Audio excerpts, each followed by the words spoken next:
the first thing I want to say is we're going to go on renewable energy.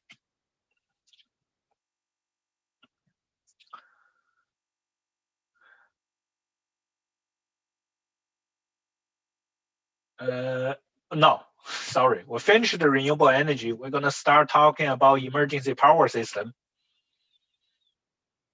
Oh, okay.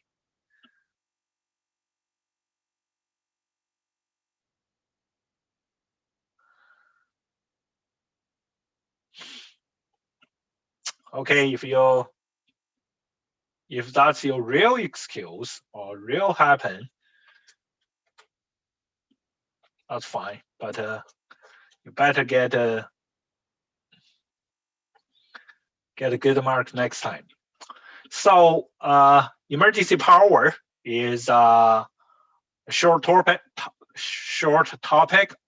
It's only worth 3%, but there's something probably need to be pay attention. Sometimes there's three question, might be 2 to 4 question on the IP. I was a little bit I was thinking something here because I think Jeff is treating you guys pretty good. Usually the 2 exam you guys did with him, he gave you guys extra half hour for those exam. So if I show you this thing for now,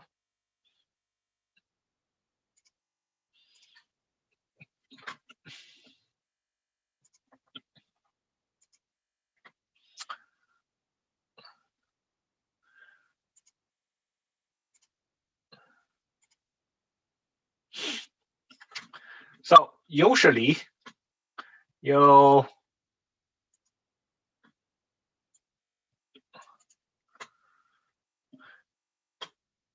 emergency power is 40 questions.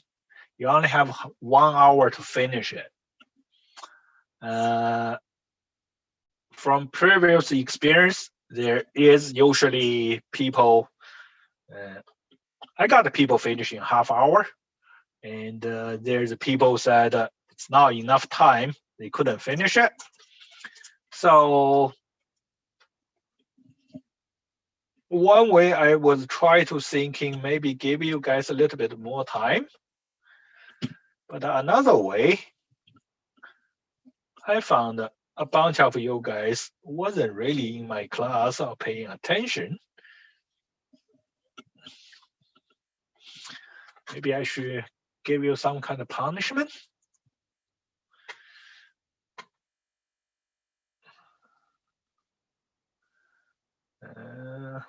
Make it a test in the afternoon.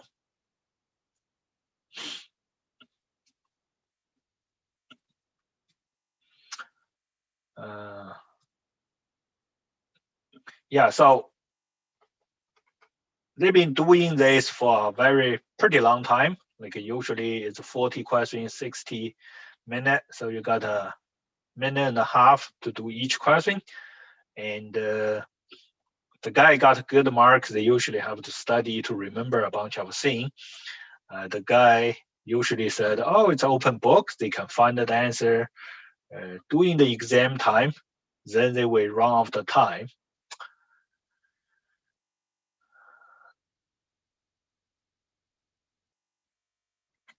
So just let me think about that. What do you guys think?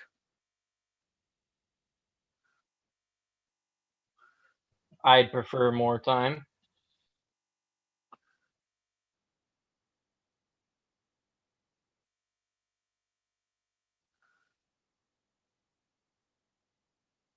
Okay, most of you want more time. It depends. If you give us more time, are the questions going to be harder? Probably not going to make the question harder, but okay, maybe I will make it. Usually you guys got a 2-hour exam. Jeff gave you an extra half hour, so that's about a quarter of extra time. 40 questions. Back to 3-hour test. Oh yeah, you're gonna get those 3-hour tests for your code for your trade concept. But those tests are a lot of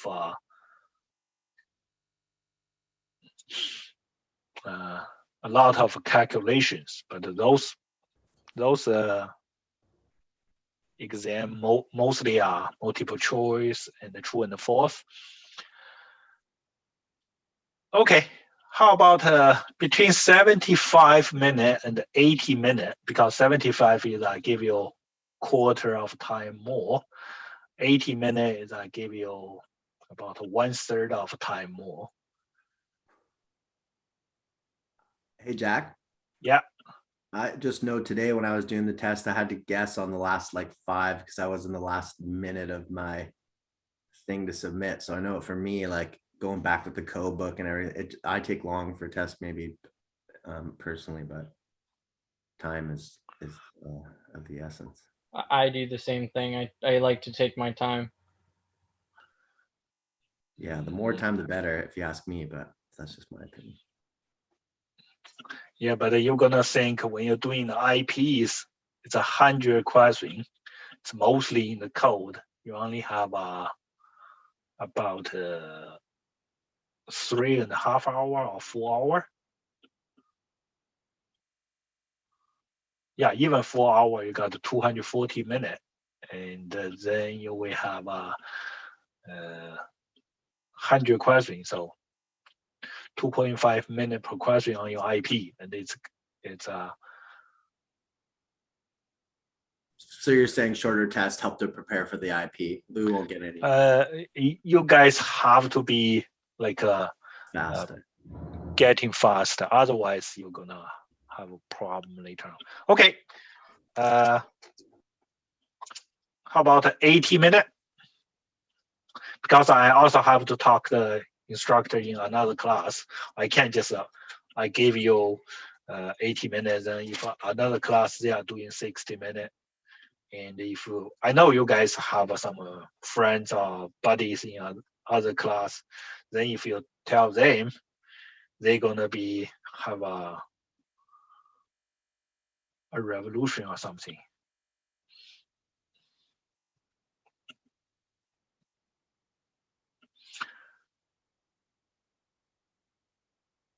Yeah, I don't know. So, okay, 45 people now, and I'm just going to record the first section because I'm gonna mention something to you down here, and I don't want later on you guys come to me and said, "Oh, Jack, you never told us."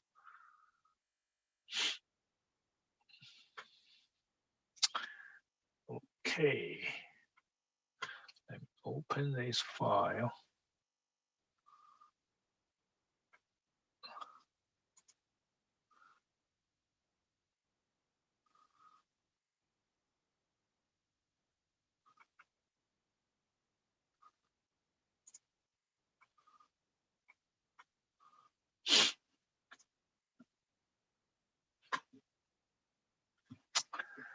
Okay, I'm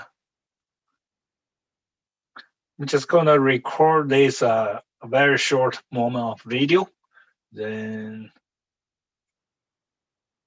because I want to have a record. This meeting is being recorded.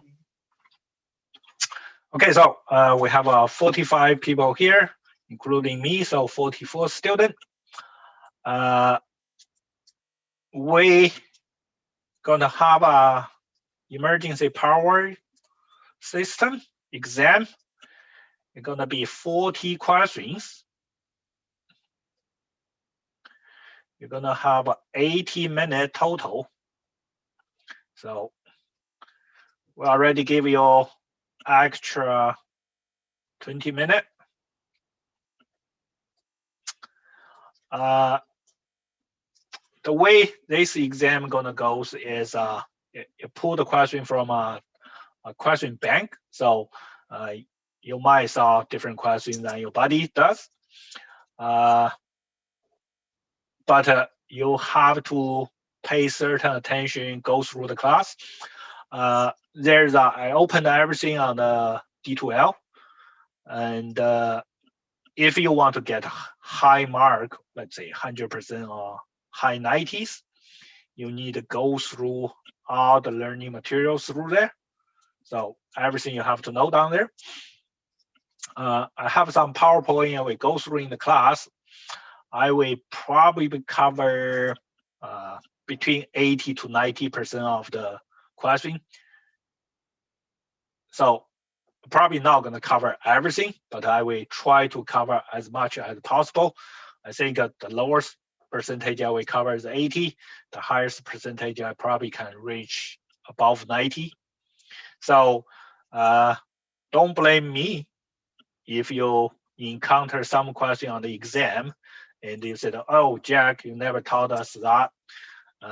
All the learning material on the D2L will be your resource. Also, there is all the test question, I think, the practical quiz. So I'm going to share the screen with you guys. Just give me a second.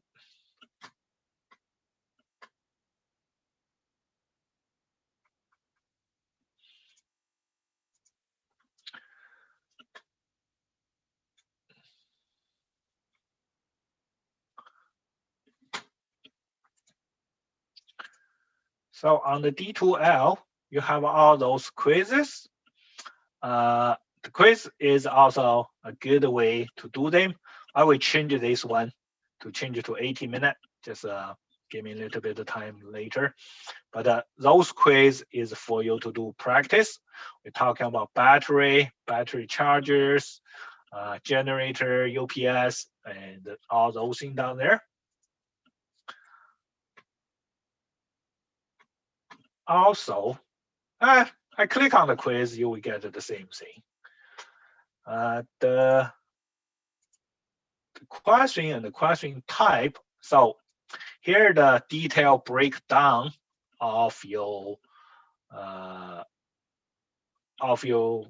emergency power exam. You will have regarding the battery, it's about 19 questions. Battery chargers, about 5 questions. There's a few code questions in there. Generator, there's about 6 questions. Transfer switch, 3 questions. UPS system, 4 questions. But in here, between the generator and the transfer switch, there's some print reading question in there. So we're gonna give you a print about the transfer switch. So they will ask you a bunch of questions about that transfer switch. People get a different question because the question is pulling from a question bank. So you might pop up a different type of the question on your individual exam. But we have that one on the D2L. Let me show you.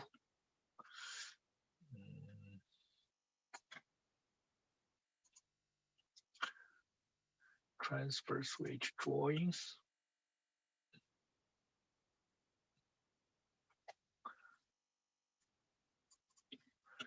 So this is on the D2L, that one called the transfer switch drawings. This is the print you will see on the exam. They're gonna ask the question in here. When we go there, we will go through to show you what it does, and there's some explanation in there. During the class, I will try to explain what's the component down there. So that's something you will have this piece of drawing on your exam. You're going to read them. They will ask you a question regarding that drawings. Okay, So here's some detailed explanation about how they operate. One more thing I want to say down here is, so in D2L, you're gonna have a lot of information under each different sections. This section 1, introduction to the battery, that's the PDF file for the PowerPoint I'm using. But in the PowerPoint I'm using during the class, you can see there's a handout, there's a reading material, like a reading material, chapter 1, batteries, there's other type of reading material. I put some actual information into the PowerPoint I'm gonna using. If you are smart, you should know why I put those extra things into my PowerPoint down there. So I didn't update those file. This file is it's the older version of PowerPoint. Other instructor convert them, they put on there. But I add something. The thing I added is from those other document here. I put into my PowerPoint because, like I said, I try to cover as much as possible information in my PowerPoint. So, is everything clear? What you're gonna have on the exam, how long time you're gonna have. So make sure use your time wisely on the exam, because the test is randomly pop up the questions. If let's say some of you might get an easy question at the beginning, and you have that print reading question at the end. From the layout down here, you probably only have a 2 minute per question. So if you have that print reading question or some really hard question, don't spend more than, I think, 4 to 5 minutes on each question. If you can't figure out that question in 4 minutes or 5 minutes, just go to the next one, because you might have some easy question at the end. I don't want you to run off the time at the end. So maybe use a clock or use your phone as a clock. I know you might want to chat with your friend during the exam, right? But make sure manage your time wisely on this exam.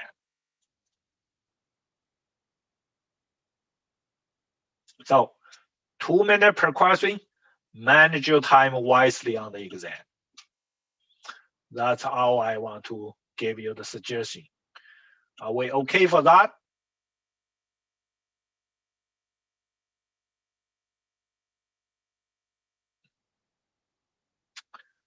The recording has stopped.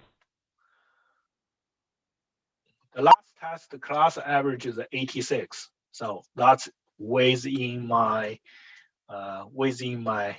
expectations. So for this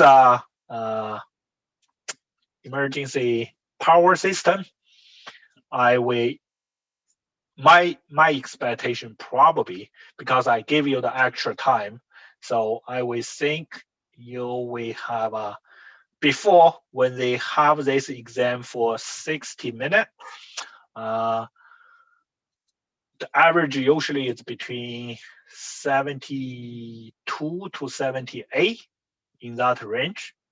So I think the extra 20 minutes given to you should bring the average up at least for, I think, 5% to 6%. So I hope you guys can get an average above 80 for this emergency power system.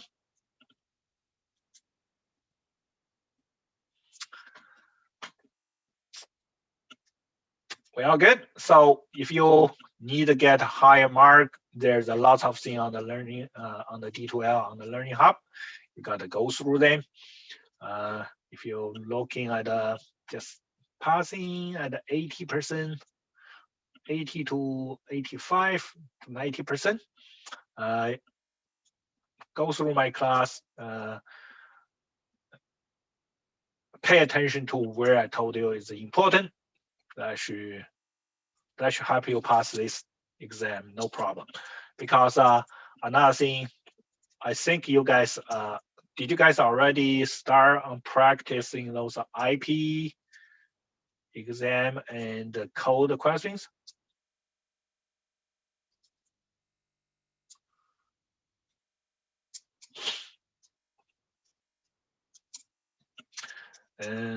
Yeah, another thing I would say, you probably want to start to spend time to prepare for the IP, because that's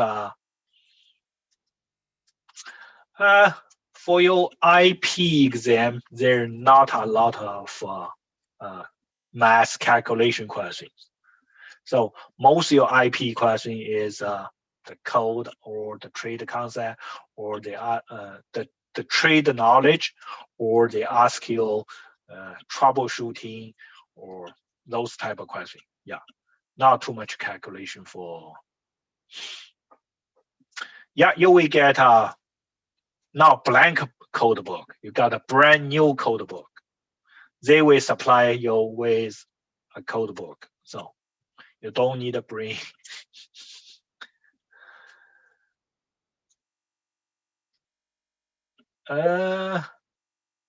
You don't. They give you the code book. Then after, basically, when you go to write your IP, you only bring your IDs. Nothing else. They give you a calculator somewhere close to this one, the sharp, and they give you a pencil, give you eraser, give you a brand new code book.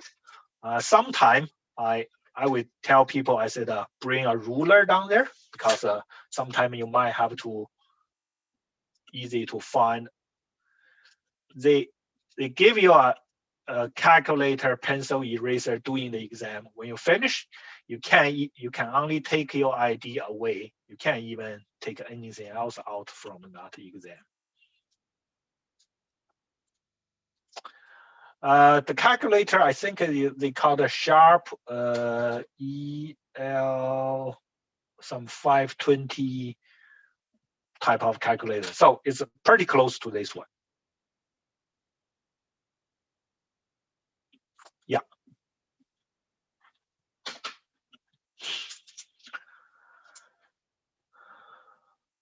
You can bring your own lucky pencil. If you're lucky, they give you a pencil with lucky writing on top. If you're not lucky,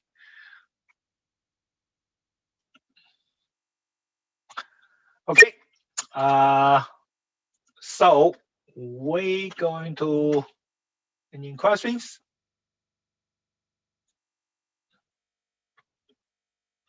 Yeah, lucky you are the only guy allowed to have that.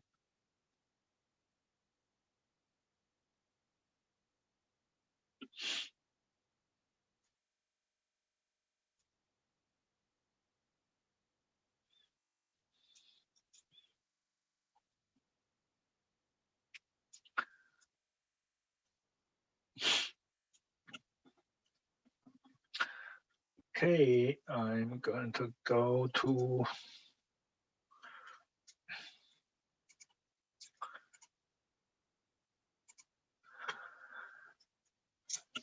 from the breakdown of the exam, you can see the battery is the almost like the majority thing of this exam. You will have about 19 questions regarding the batteries, and the exam is only 40 questions. So battery is the big chunk of it.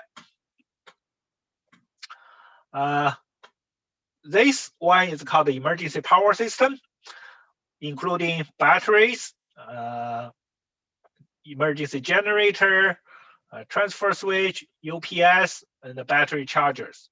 And we will also have a few code questions on there.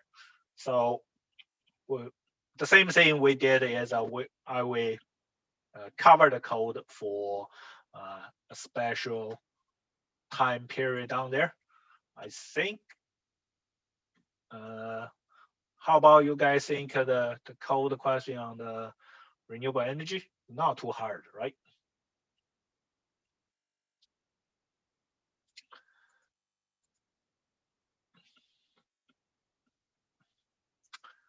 Yeah, so topic, even it's only 3%. Battery charging generator, UPS, uninterrupted power supply.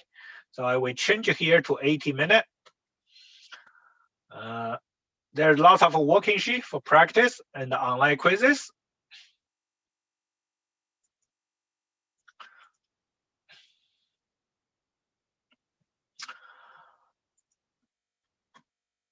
Emergency power system, it's a lot of place required. So you almost in any commercial building or industrial place, they always have them. You either the building will have a backup generator, or you will have a UPS system. Even for some basic smaller commercial building, like those strip mall, they don't have an emergency generator. They will have those called unit equipment, like a battery pack with some lights on top. So in case they lost power, those lights will come on to supply you the lighting requirement for the area. For certain type of the facility, let's say you have a data center, you have a certain the fire alarm system, they will also need emergency power system to keep them operate in any type of situation. If you have a high tower commercial building or large commercial complex or industrial place, they will use the generator.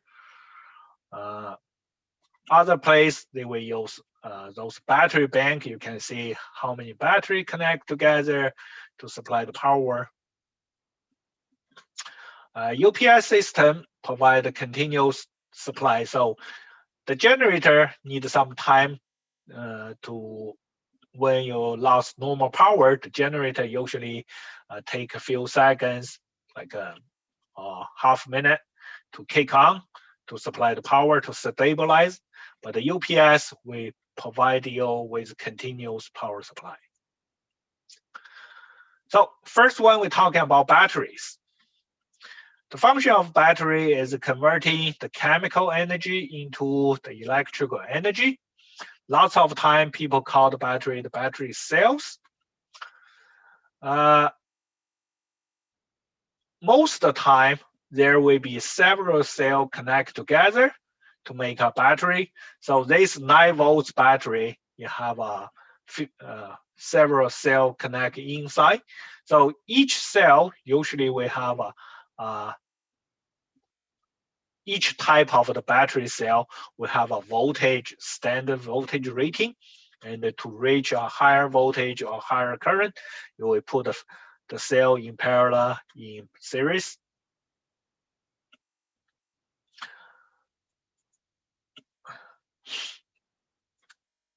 They usually made 2 different type material called the electrode, and they will give you the positive and the negative.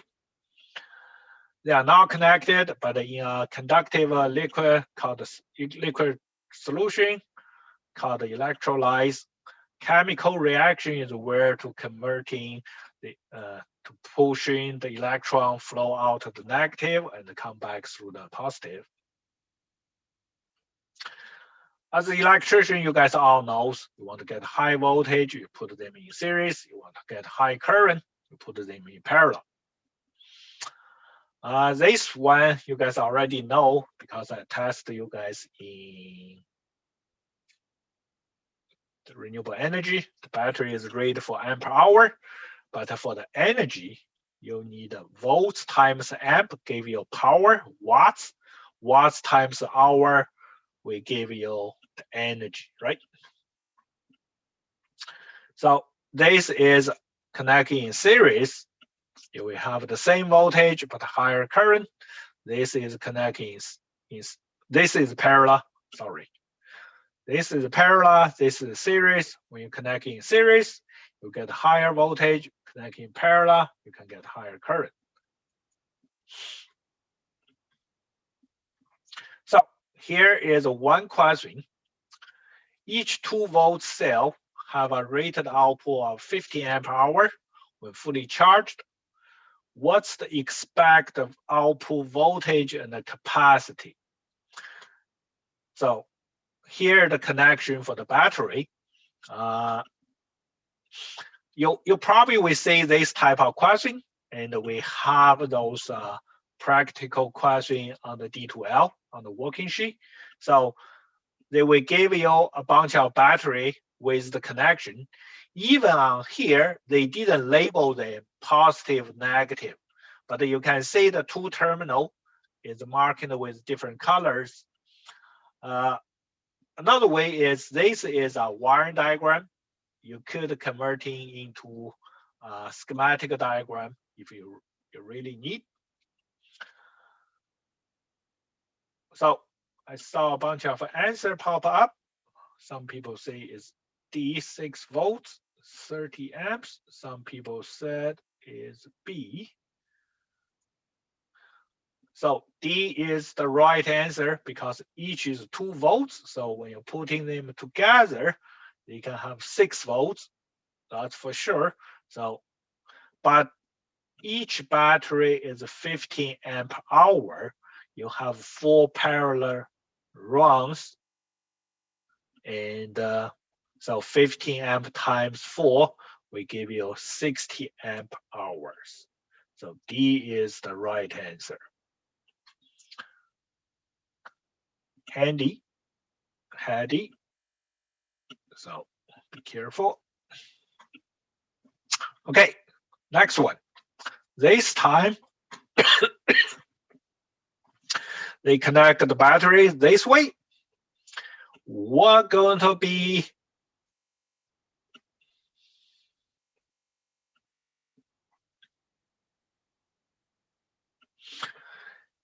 the output for this one?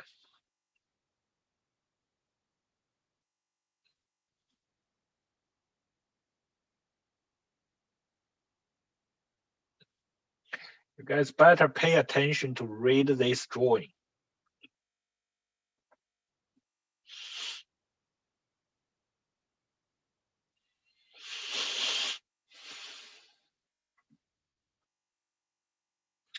So if you think that's the positive terminal, that's the negative terminal. Those positive, negative, the negative connect to the negative, then it is positive connect to the positive. Negative connect to the negative, and the output is also the positive. Yeah, you better pay attention. Who wired that? Apprentice. Is that always the case? Anything goes wrong on the job, the apprentice is fault. So B is the right answer. Because you put those battery back to back, and these two cancel each other, these two cancel each other. So your voltage is gonna be 0 volts. Uh-oh. Who gave me the wrong answer? If you have the wrong answer, go grab a ruler, punish yourself. I cannot do that, but you can do that to yourself. Okay, here comes the important thing. Classification of the battery cell or battery. Primary cell, energy from a consumer electron, not recharged. So if they call the primary battery or primary cell, that's non-rechargeable battery.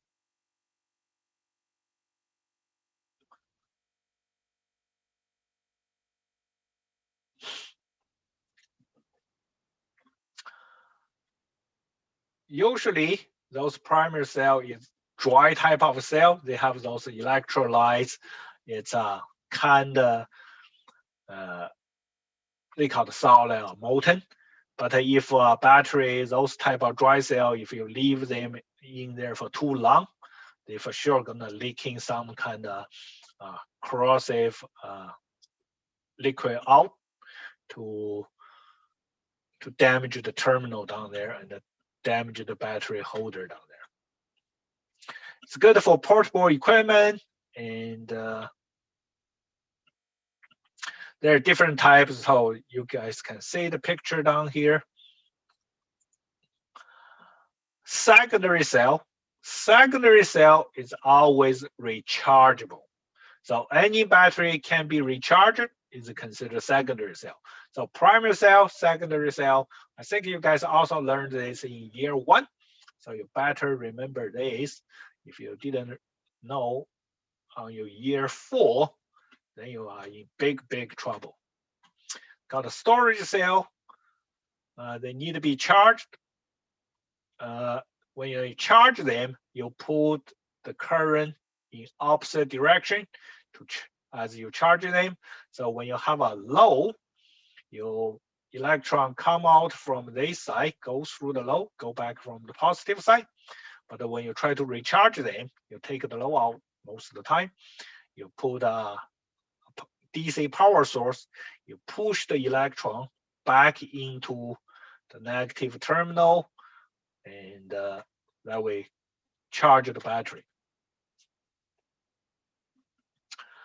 Large capacity rechargeable battery, that's when the common one is the battery in your car.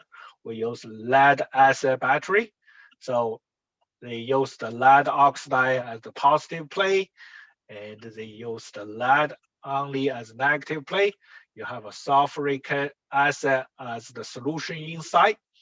And for those wet type, you need to add water in there, and you need to add acid in there to make the solution. And you have to make sure they cover to the certain heights because you don't want those exposed. Internal resistance. All the battery will have internal resistance, and will be varied. The open circuit voltage is no low terminal voltage. If you connect a low, once you connect a low, there will be a current flow. When there's a current flow, there will be a voltage drop on the internal resistance.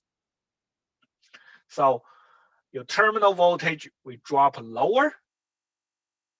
They show you the example down here.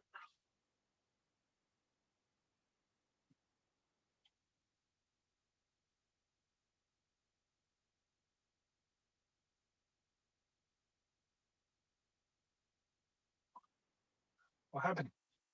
He cut himself?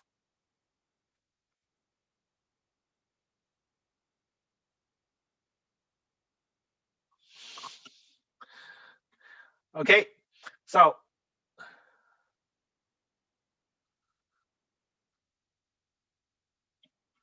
oh my God. You okay?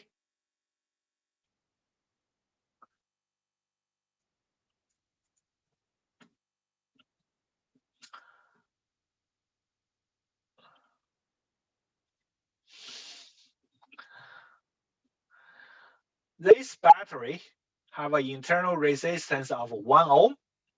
If you don't have the low, when you measure the open circuit voltage, because the meter have a very high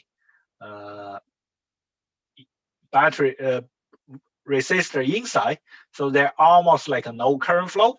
So they can measure a voltage about 1.5 volts because there's no current flow, there's no voltage drop on this internal resistor. When you connect a low, so this low is 8 ohm, your internal resistance is 1 ohm, and your total resistance 9 ohm.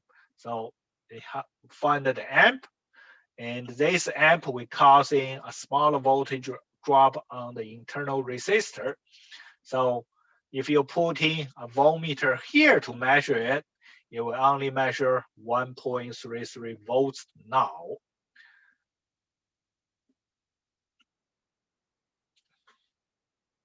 And this internal battery resistance will increase as the voltage, as the battery get aged. So if you discharge the battery, the battery being using for a long time, this internal resistance will increase. So you better know this. The internal resistance will increase as the battery discharged, or as the battery being putting on there over longer time. When those internal resistance increase, when you're putting a low on there, your terminal voltage will drop.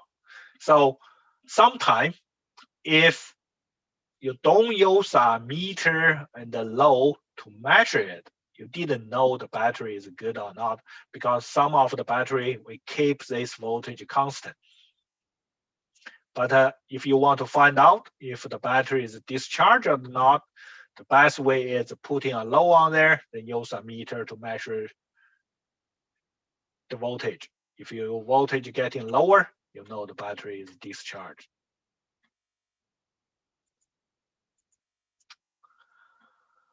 Okay, here's a calculation question for you. Better give me the right answer. Otherwise, I'm gonna send someone's dog to bite you. Sorry.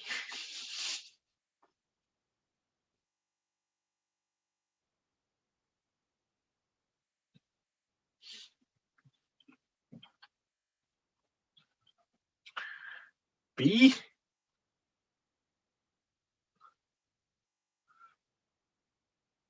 I think B is the right answer. So because you draw 1, I'm going to draw 0.02 volts. So B is the right answer. So Milan, you better get a high mark on this topic. Okay, second one, 12-volt battery, open circuit voltage, 13.2 volts. Deliver 125 amps. The terminal voltage is 10.8 volts. What's the internal resistance of this battery?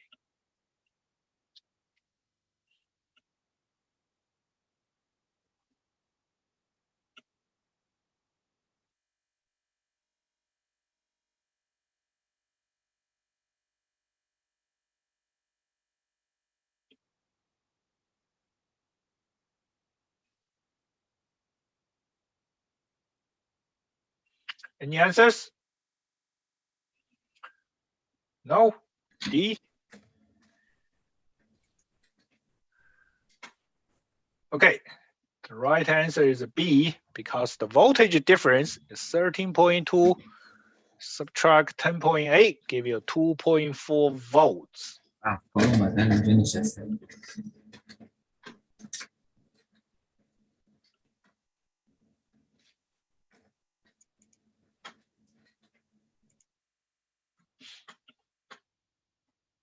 And the 2.4 volts divided by 125 amp give you 19.2 milliohms.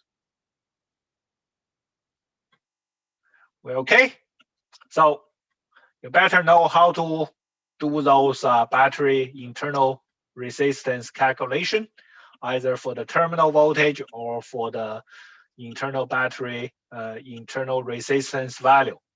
You will have those type of calculation on your exam. Hey, Jack. Yeah. Would you mind going to the first question again?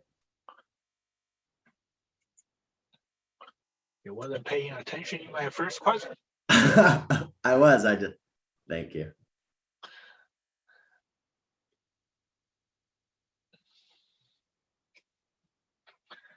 Okay.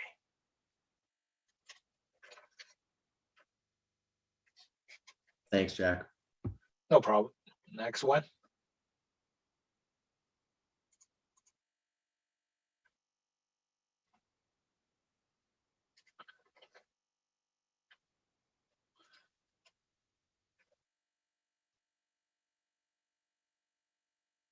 We good? Yes? No? Yep.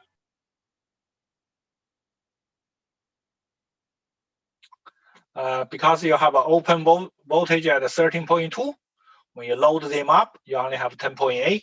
So the difference between those two, that's the voltage drop on the internal resistance. Milan, you okay?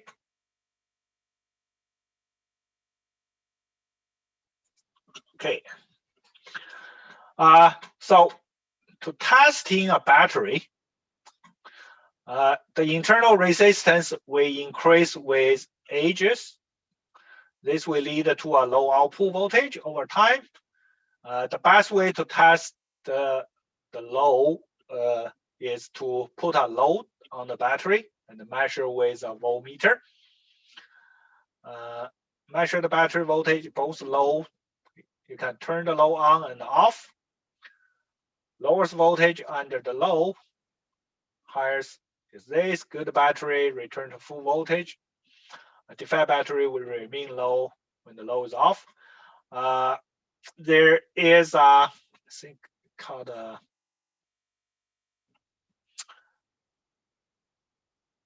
for certain type of the battery, you have to put a low on there to test it.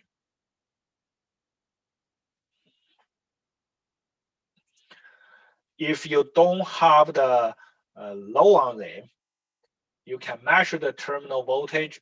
It didn't show you any difference between discharged or charged battery. So this will be the best way to do them. Always use load to testing them.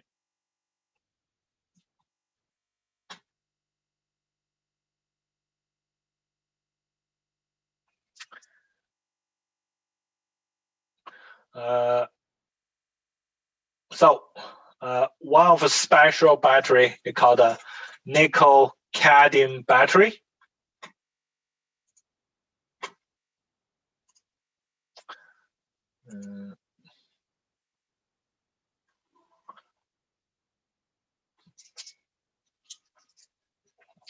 They usually just write like this.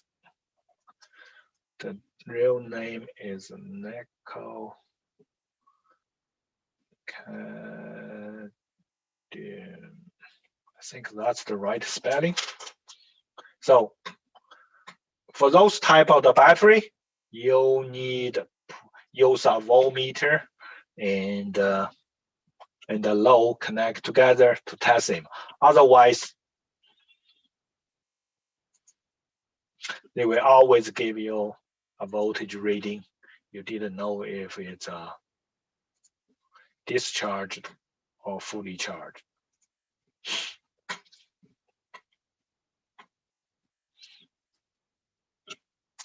Yeah, they usually have a dash in between.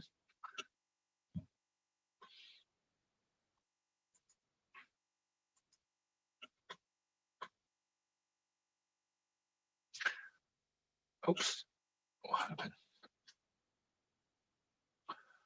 So this is a testing a car battery. They still have the low on there. This video you can watch on the YouTube. Do you want me to play with you guys? For you guys, I think you guys can play this with yourself.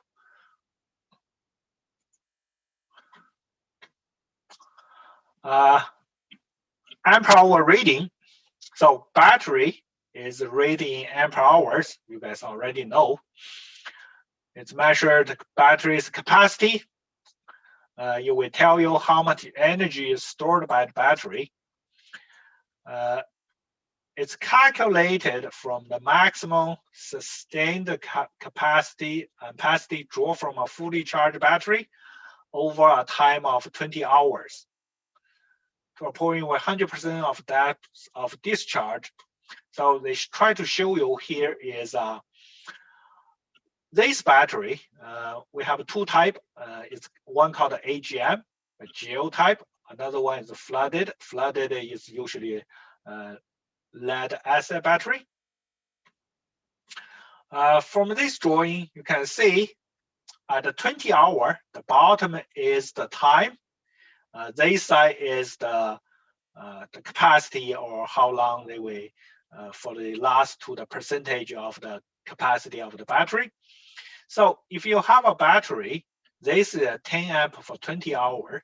So they can supply you 10 amps for 20 hours. Here's the 20 hour at the 10 amps. That's where it's considered 100% of this battery capacity. So this battery will be, the rating is 200 amp hours. But the battery, this battery, they cannot providing 50 amp for 4 hours because the discharge is non-linear. We're going to show you how to find out in 4 hours how much this battery can supply the current. But the standard test condition is you have to use the battery to discharge for 20 hours. Then that amps will be using for find out the ampacity or amp hour rating of the battery.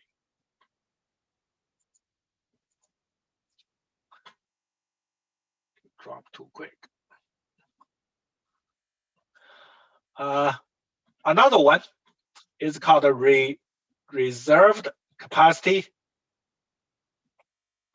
Reserved capacity also is a measurement of battery capacity and how much energy can be stored by the battery.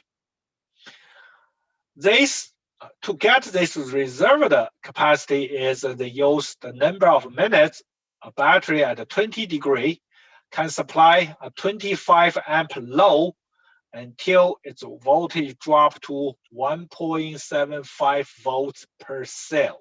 So usually those cell is considered 2 volts per cell. So they drop to 1.75. In this case, if you have 6 cells together, they will drop from 12 volts to 10.5 volts. So a 12-volt battery with a reserved capacity of 100 will supply 25 amp for 100 minutes. Here's the 2 important things you need to know. The battery capacity will be rated in, one is amp hour, another one is reserved capacity. So these 2 both can be used to describe or using to measure of the capacity of the battery. But this reserved capacity is not very common. It's less commonly used for rating the battery capacity. It could be using for them. Most people will just use amp hour to rate for battery's capacity. So this is something important you need to know. Sorry, Jack, what's the 1.75 VPC? What's VPC there? Volts per cell. Okay. So something important, battery capacity. One is amp hour, another one is reserve capacity. So this one usually called RC. But the total energy of the battery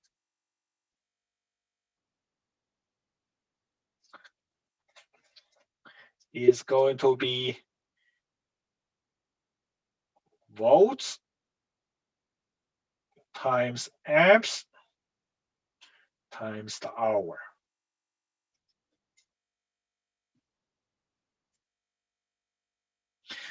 Because it discharged.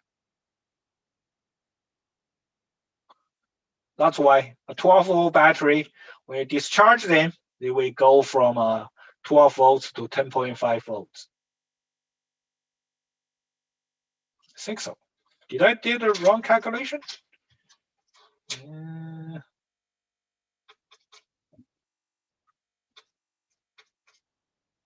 Yeah. So 10.5 divided by 6 give you 1.75.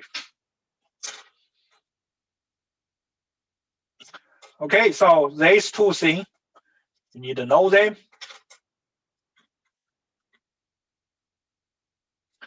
And this one is the last comment. So most of the battery we rate in amp hour.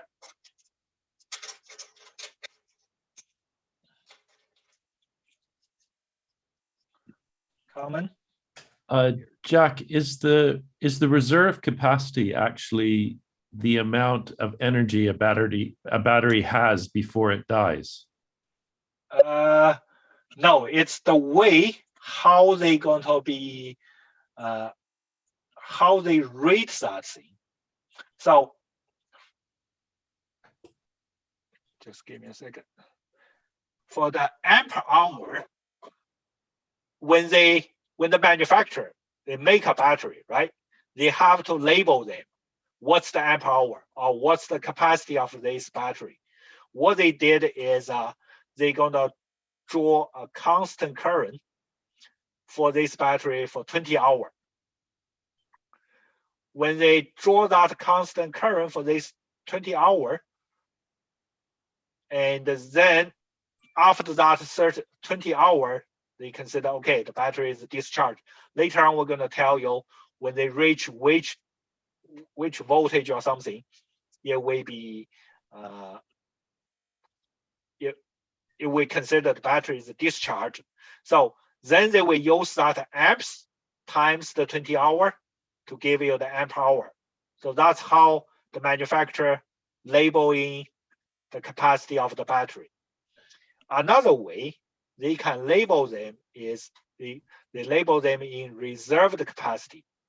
So they testing them at 20 degree, they're gonna draw 25 amp from this battery. Because each cell, when they're talking about here, mainly it's not talking about those dry primary cell. It's mainly talking about those, because the lead acid battery is a very common one. We use them a lot, like you use them in the car, in the boats, even in the renewable energy systems to store the energy. That's why they're gonna use a battery to supply 25 amp, just try to continuously draw this 25 amp from this battery cell. And when the voltage, if each cell's voltage drop to 1.75 volts, then they will say, okay, how many minutes take this battery voltage drop to there? If it take 100 minutes, then this one, the reserved capacity, they will say it's RC of 100. That's just the way they try to rating the capacity or how much energy you can be holding down there.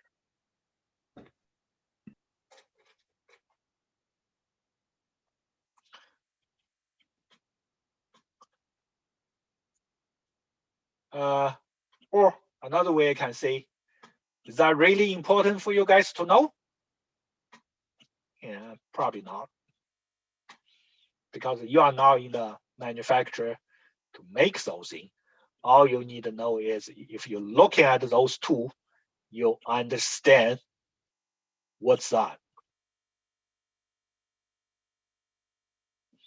When you draw a current from the battery, it's considered discharging the battery. A very common thing I think they might not say is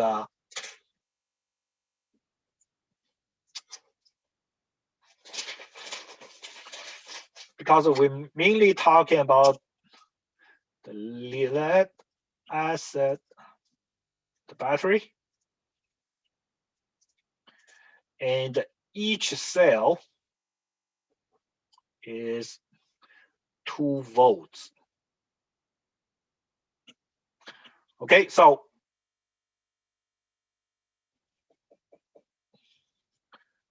you have to know that.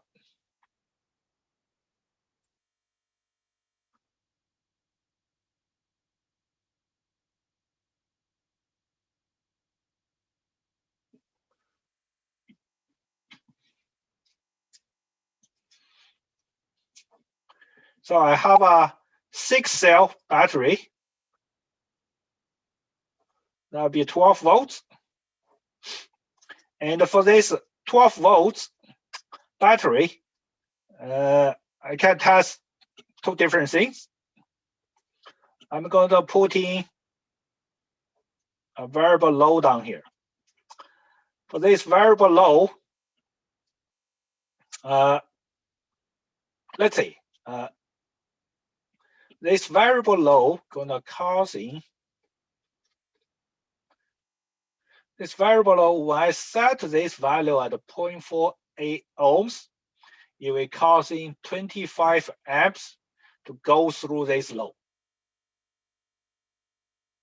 So I have a switch down here. When I turn on this switch, close the switch, this circuit gonna draw 25 amps. Then I'm gonna put a voltmeter down here. Try to measure the terminal voltage. Because it's 6-cell, so it's 12 volts. Then you have a timer.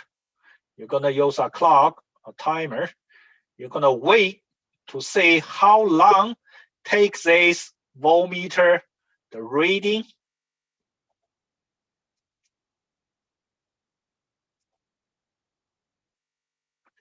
From 12 volts drop to 10.5 volts.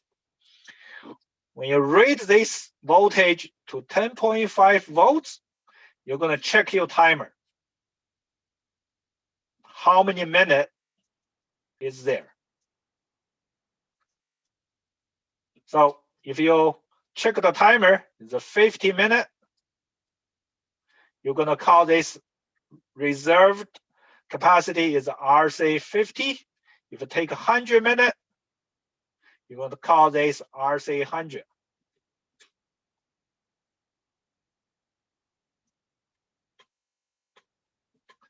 That's just the way how they try to rate the battery.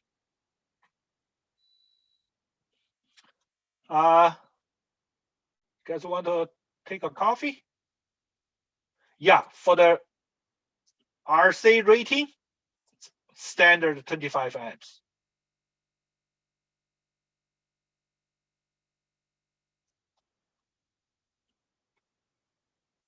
Oh, also have to be at a 20 degree because different temperature gonna affect that. Okay. Don't need to know those details, how they did. All you need to know is how they're going to rate this thing and which one is the common. We're gonna back at 12:56.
Okay, you guys back?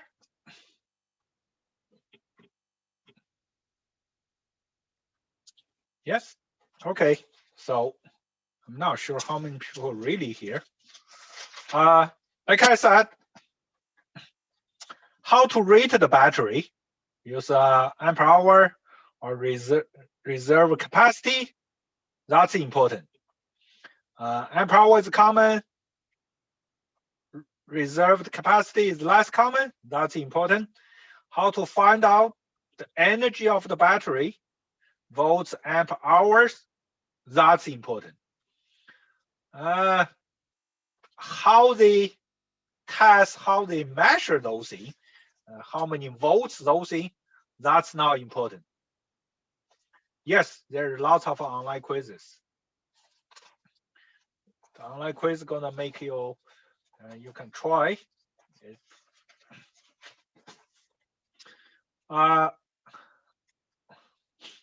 Other thing I want to cover down here is I told you, think this battery cell, that's important. You have to know, because if they ask you, okay, I want how many volts, let's say, if they want a battery, have a lead acid battery, have 30 volts, how many cells you need to build that 30 volt battery, you need to be able to calculate. So if you don't remember this, you are screwed. We're not going to give you this on the exam, so you have to remember this. Yeah, 15 will be the right answer. So that's important to remember to know, or at least in your notes, you have to write that number down. And if anyone asks me that question, I will know he wasn't in my class at this time. June 15, 1258, I covered this. And okay, another thing is, let's say each cell is 2 volts. If I put in a bunch of cells,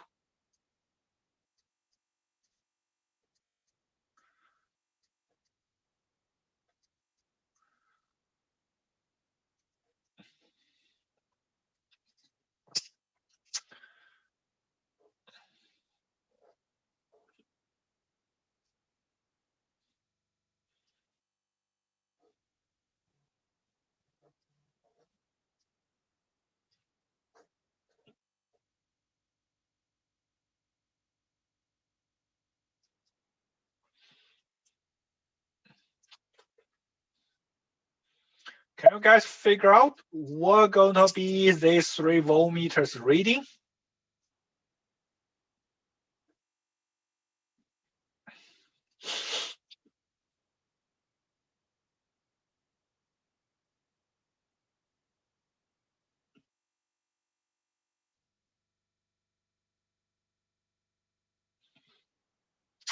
Good. So you guys did pretty good.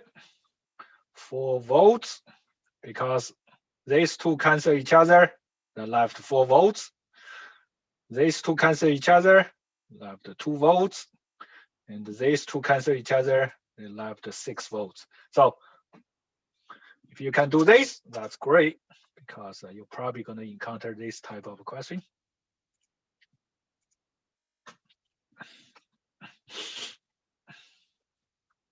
Yeah, how they going to test this? Those voltage is something you don't have to remember them. It's not too important for you to know.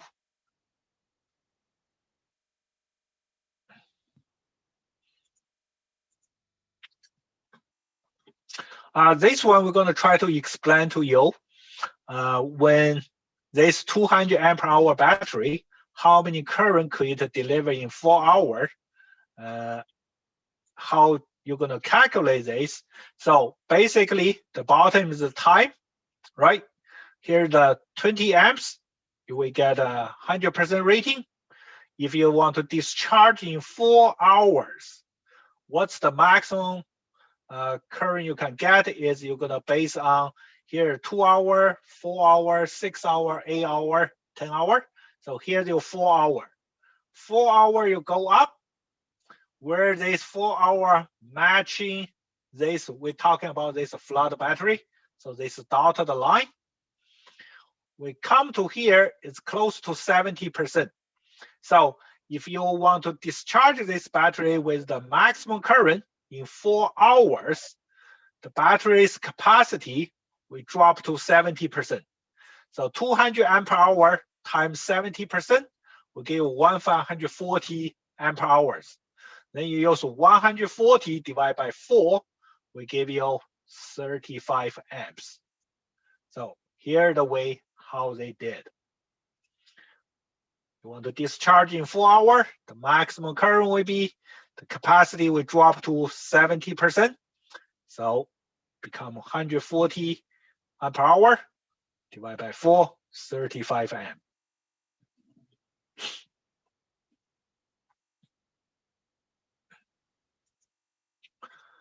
Okay, so here comes some important idea. One is called cold crank amps.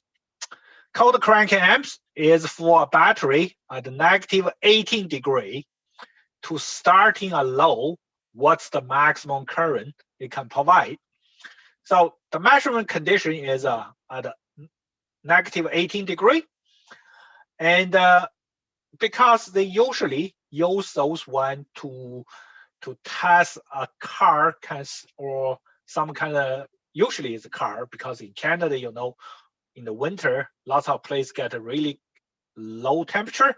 That's why they try to label what's the cold crank amp. You guys probably saw Canadian Tire make lots of those commercials. They said that the car can, the car was frozen, they still be able to start up. So that's the cold crank amps.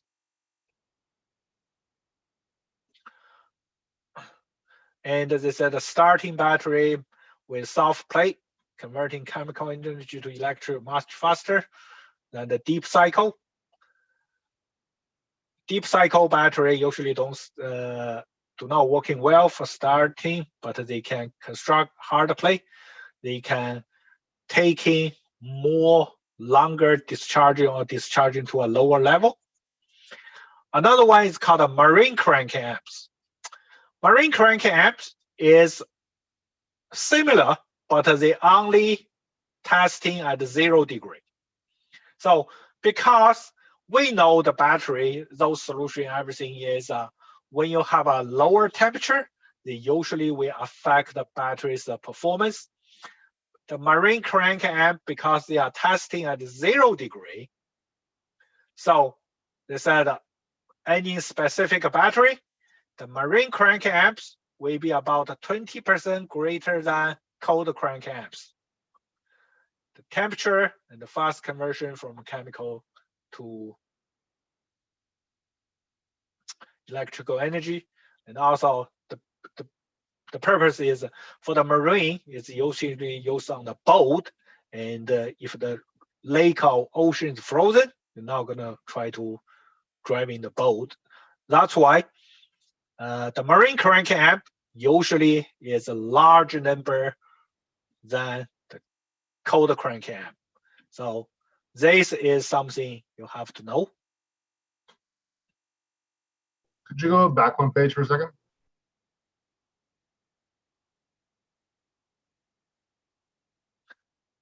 Yeah, this wasn't on your PDF for PowerPoint.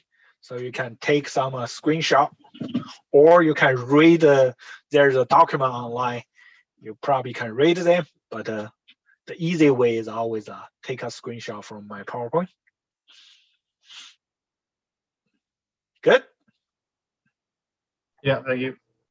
Oh, it's on the PDF? Yeah, someone asked me, I probably upload a new one on there.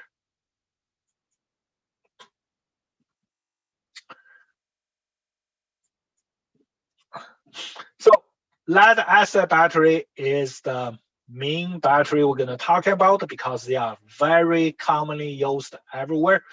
Most your car battery is the lead acid battery.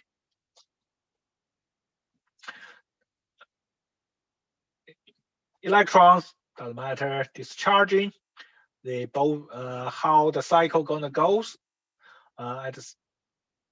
They weigh the thing you have to notice is those lead acid batteries for the safety reason when you discharging them, they will release the hydrogen gas.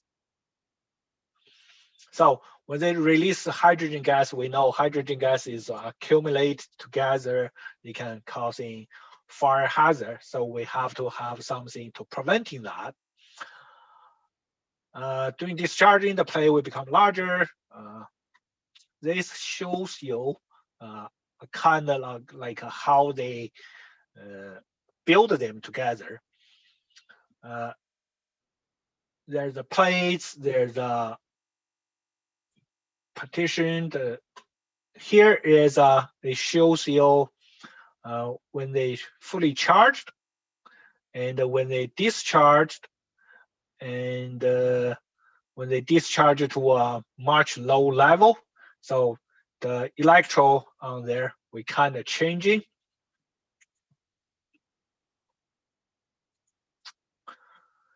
The lead acid battery type, they got those flooded one. So you need to add those water and acid in there. They have a gel type cell. They kind of use a gel, kind of like a jelly type electrolyte instead of water and acid. AGM is a slightly newer one. They call it absorbed glass mat. Gel and AGM, those one is usually is a completed cell. You don't need adding any liquid inside, and they also kind of consider them they call the spill proof type. And those battery, most of the time we still want to put them top up, but you can put them in any direction. They will work no problem. But the flood or wet cell, you have to set them the top up.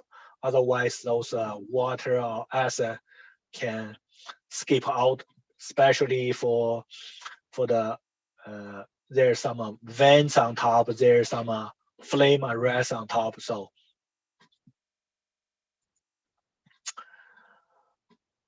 charging and the discharging process. When you're charging, you're actually putting the electrical current in the opposite direction, so the chemical reaction is reversed. The plate go back to the original material, and there are gonna be more acid back into the solution. When you charge a 12-volt battery, usually we use a slightly higher voltage to charge them. During the charging stage, the hydrogen gas may occur, so we have to have some kind of solution to preventing they catch on fire.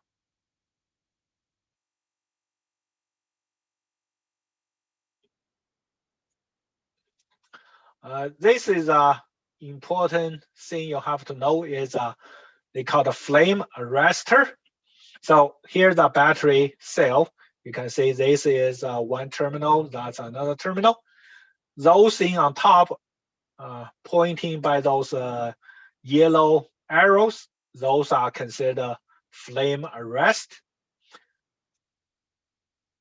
Is because when the battery get charging, and they usually will release hydrogen gas, and the hydrogen gas, if you have a spark or anything, can catch on fire. So a flame arrestor is a filter. We allow the hydrogen gas to come out, but you will preventing the flame from entering the battery. Okay, so this is an important thing to know.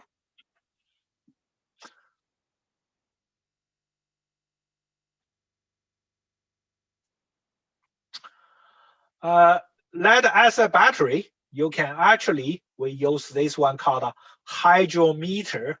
We can use the hydrometer to measure if this lead acid battery is fully charged or is discharged or fully discharged. The method they're using is try to measure they call the specific gravity.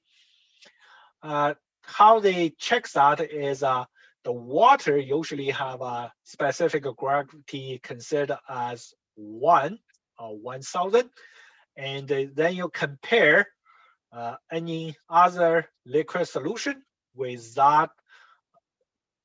Then you will have you can use the hydrometer to give you a reading. They usually have a scale, marked scale on top. They will indicating what's the reading for the specific gravity on that hydrometer.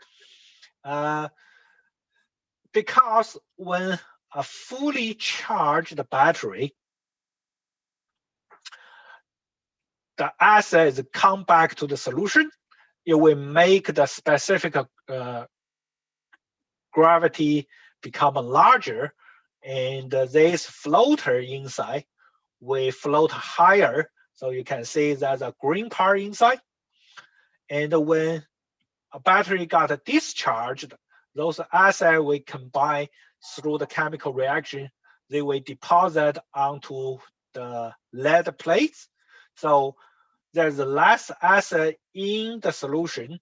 So this floater will drop lower. So when it reaches to the red level, that means the battery is almost fully discharged. And if at the green, it's almost fully charged. In between, it's somehow the battery is discharged. So in here, you need to know what type of equipment you can use to measure lead acid batteries charging state. So they tell you it's measure the amount of acid contained in the water.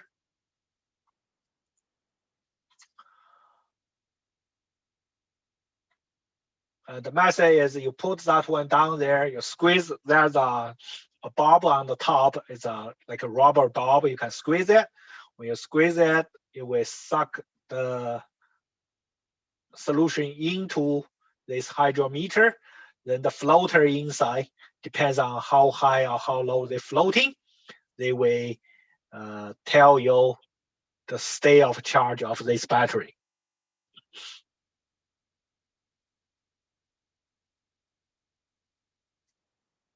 Yeah, that's the purpose of why not every page is on the PDF file. Which page is not there?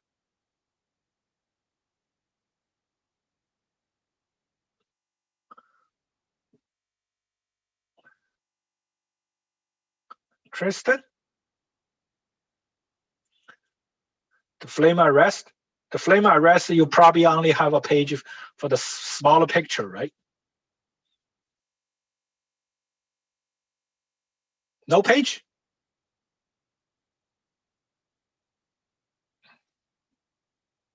This one?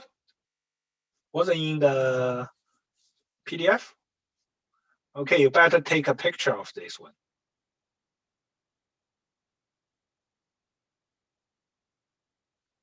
So if you are in my class, you know this. If you just log in and you disappeared, don't put on the Discord, please. You guys don't want to punish the people. You just log in and disappeared.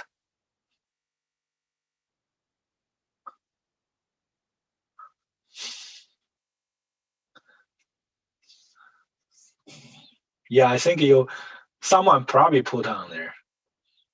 Yeah, I don't mind if you guys want to happy other brothers or sisters. But for me, if I could, I don't want to be too mean, but still, that's why sometimes I don't want to update those PDF. Is if you're not in my class, you didn't know it. Sorry.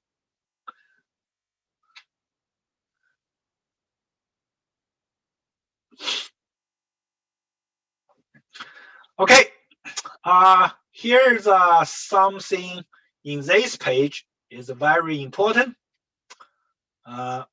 One thing is a fully charged lead acid battery. They will have a specific gravity reading about 1280. So this number is important. Fully discharged, they will have a number about 1150. That number is also pretty important. And this number here, if you measure a fully charged lead acid battery, the open circuit voltage will be around 13.2 volts. So this is another important number.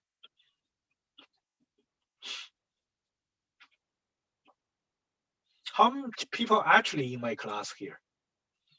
Did you guys know? Should I make a poll? Is it 13.2?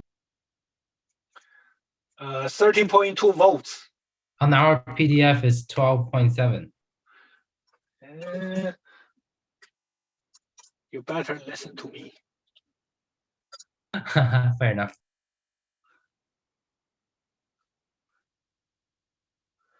I don't know because that one is not I made the PDF. Someone else made the PDF. And if you're taking that number,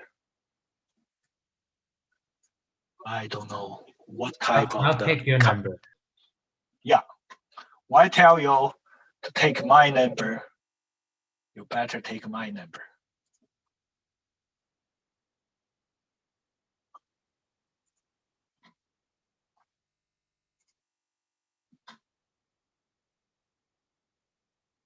Can we see how much people really here?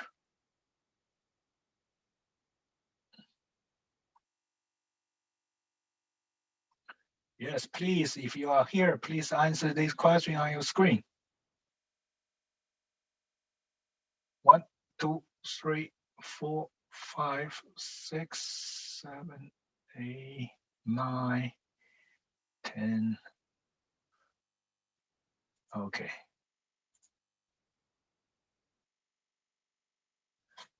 Can you guys see how many people is actually here? It's a pretty good number, right? 41 people actually are here.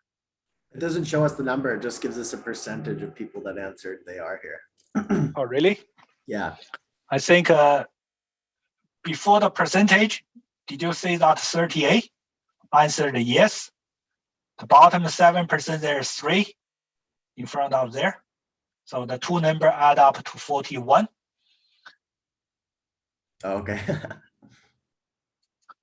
And in here, I think the Zoom meeting showed me there's 47 people. So take myself out, there's 46. So 5 people was logging down here, but they are now actually here. Yeah, 7% even they say they are absent, but they still here, right? So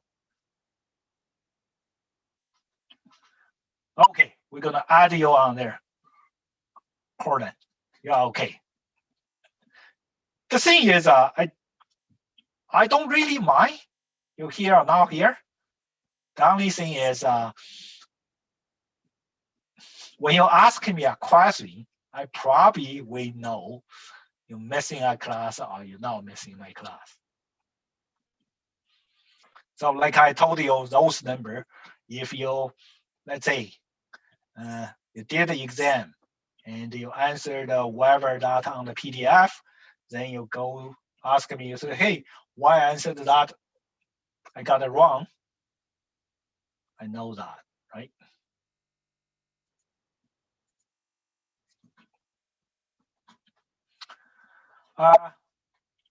Okay, here's also some important thing. The hydrometer's temperature reading is taken at 25 degrees. if you're reading this number at a temperature above 25 degrees, your reading number will be lower. If the temperature is lower, below 25 degrees, the reading you get, the number will be higher. For each degree away from 25 degrees, you can add or subtract the reading by a factor of 0.7. So here's the example showing you. A specific gravity reading of 1280 is taken at the room temperature 12 degrees. So at the 12 degree, you're gonna read a number higher, right? So to get that true reading at the 25, you need to first find out what's the difference between there. So 25 from 12 is gonna be 13-degree difference. Each degree will be considered a 0.7. So you need to go 13 times 0.7. 13 times 0.7, that's the correction you're going to use. But you read that 1280 at 12 degree, so that number will be higher than the actual reading. So you need a 1280 subtract that 9.1. You will get a number C. That's Justin's answer. That will be the right answer. Good job, Justin.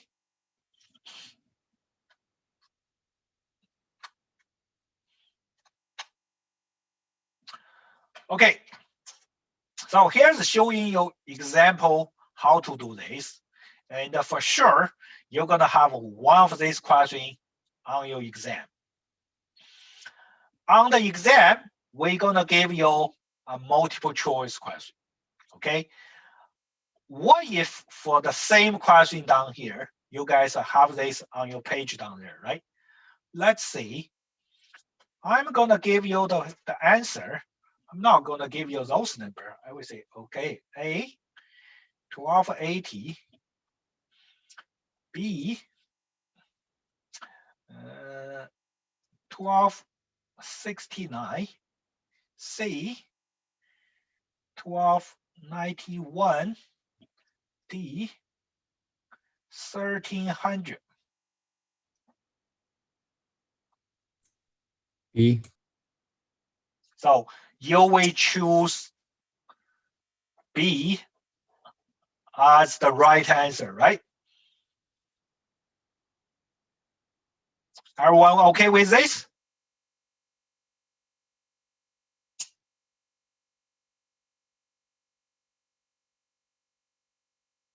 This 0.7 is just somehow a fact, but when you're doing on those type of questions on the exam, you're gonna choose the closest number to where you calculate it. Okay, so if you get this, that would be great because the question on the exam, they're now gonna give you an exactly number. The answer is slightly off a little bit because this 0.7 is also a rounded number. So we tell you to do 0.7, but if you don't get exactly the number, choose the number, the closest one to your calculation. So this is important. You will do one of the questions to do this calculation.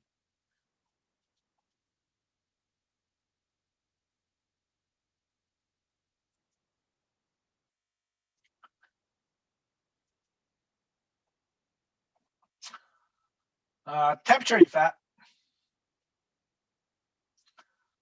Is it a battery in adamant or in palm spring? Which one will last longer?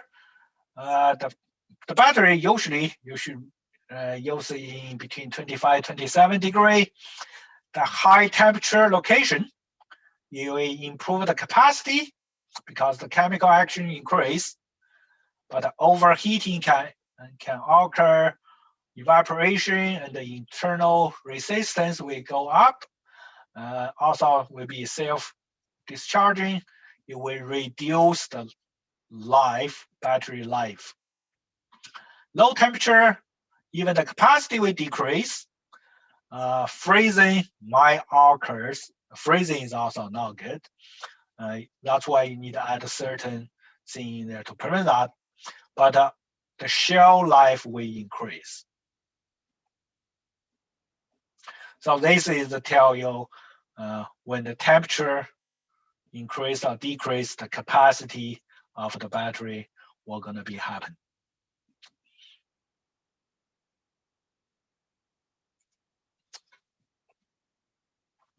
Inspections, the plate should always be covered with electrolytes.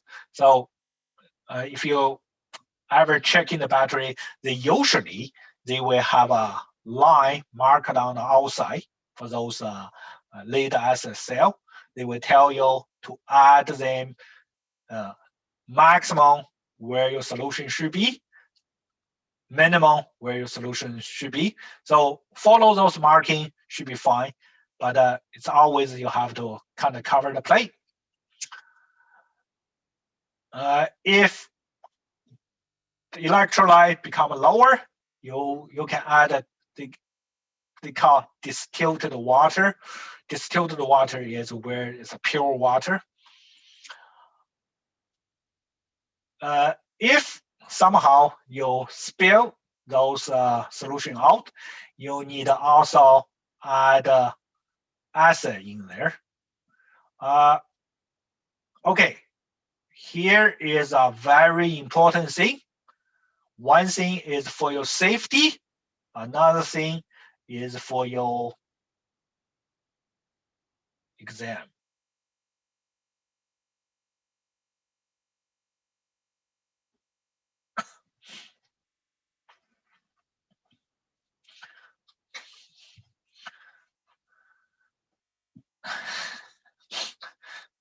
Yes, on the job, sometime you're supposed to check the battery is good or everything, but everyone just try to drive in the scissor lift because either your company rented the scissor lift or your company bought one scissor lift. And as an electrician, you only want to get the job done faster, and you don't really go to check lots of things. But you guys know a scissor lift, they usually have a checklist, right? Before you start, you have to follow all the steps.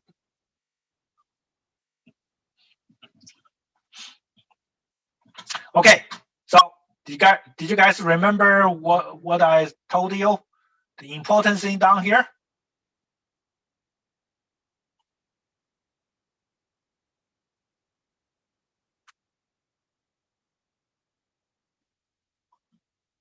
Which one said add water to the acid?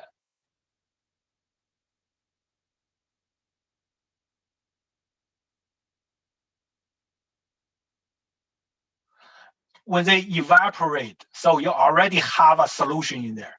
That solution, you can add the distilled water into that solution because mostly for the evaporation is the acid not going to disappear, just the water going to be evaporate. So, and you're not going to add in a lot of water in there. That's fine. You're not adding the water into the pure acid. The way how they goes is the acid somehow is heavier than the water. So when you add acid in there, the acid will be, when they go, because they are heavier, they have more dense, they will go through the water, try to set into the bottom. And when they go through there, they will try to, also when acid and water mix, they will generate heat. But the water will absorbing those heat when you add the acid into the water. If you go reverse, you put the acid already at the bottom, you put the water on top, that heat they cannot escape. So they will causing those maybe like a split something to go up. So the acid will pop out maybe on your face, on your hands. It's very dangerous situation if you ever try to add the water into the acid. Yeah, it's just a lead acid battery.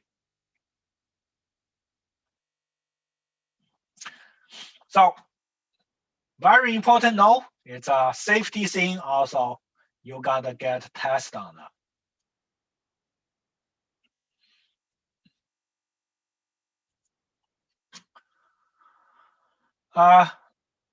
This is a picture they put on here is because they didn't check the solution level. They have a too low electrolytes on there. You can see how bad this battery got burned.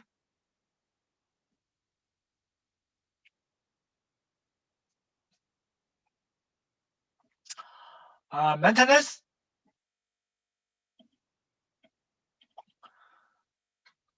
Always wear rubber gloves, goggles. And because acid is corrosive, if you put on your hands, you will know the consequence of that. Then you don't need other people to punish you. Clean the terminal regularly. You can use baking soda and water because baking soda and water will try to combine with the acid to preventing any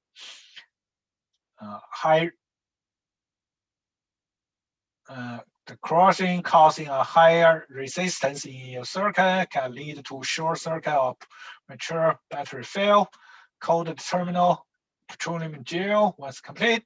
Tighten terminal regularly. So that's some common maintenance thing down there.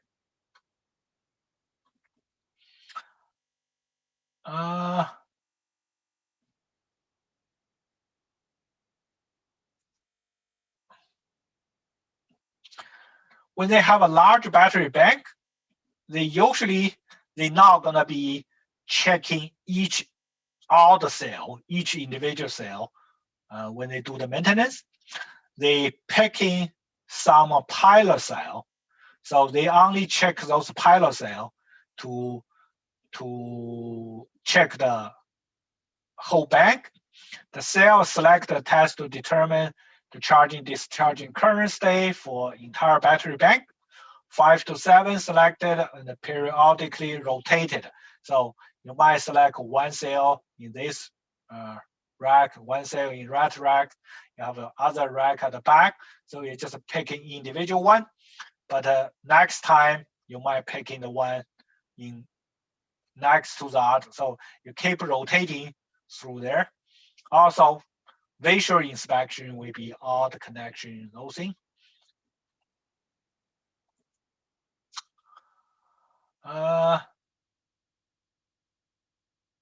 This is telling you how to hot swap a battery from a bank. So you got a bunch of battery bank connected.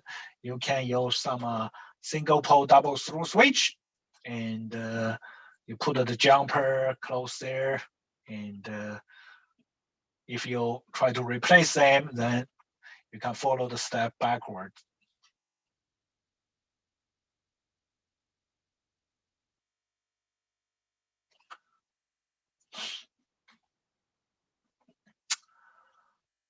Don't wear any rings or jewelries. Always use insulated tools. Keep baking soda handy. For nickel cadmium battery, vinegar does the same. Ventilation for the battery room, I think it's required. So when we're talking about code, we probably will say that.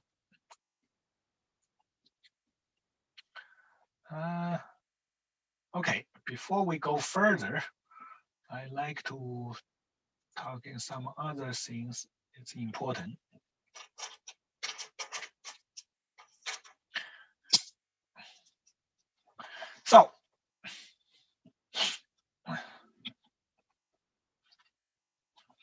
I require 12-volt supply. This 12-volt supply, I could have two 6-volt battery. We consider the same size, negative, positive, negative, positive. I can get 12 volts, or I can get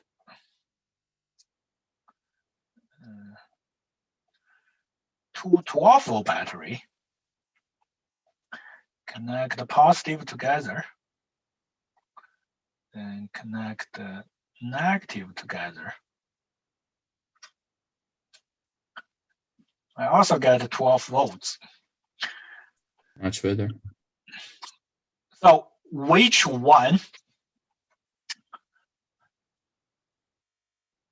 if they ask you which one is better,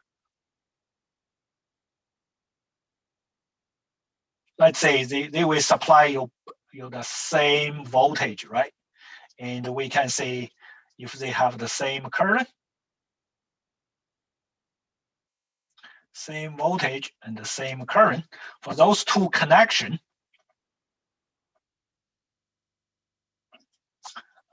this is a slightly tricky question.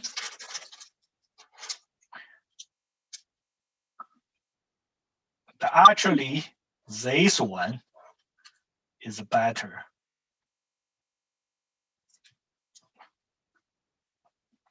So we consider them have the same weight and the same size. Like I mentioned to you, because those questions gonna pull from a bank, not everyone will encounter all the same question. So it's a regular, I try to cover as much as possible. For this one, because when they are same size, you have a less cell. So each cell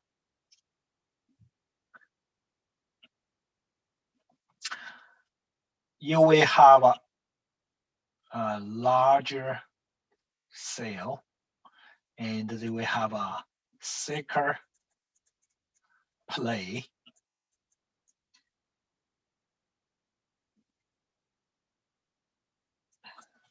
And they will have a less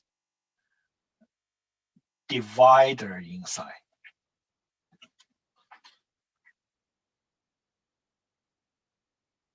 Yeah, so John says, right, they usually, because they have a thicker plate, they have better amp hour rating, they have a less divider. So when they are same weight, same size, those battery will last longer.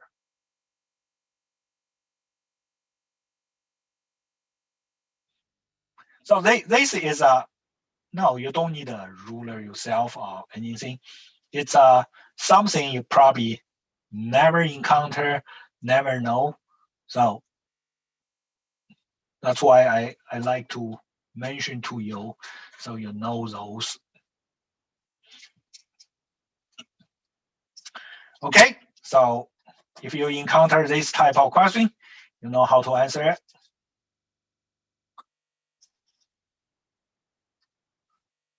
Yeah, same size, same weight, they give you the same voltage, same current. If for that, which one is better? This 6 volts in series will be better, become each cell will be larger, they will have a thicker place, they will have a less divider because each one is 2 volts, right? So for this one, you will have 6 divider inside. For this one, you just have a 3 cell, you have 2 divider. This 6 cell, you have 5 divider inside. Okay, another one.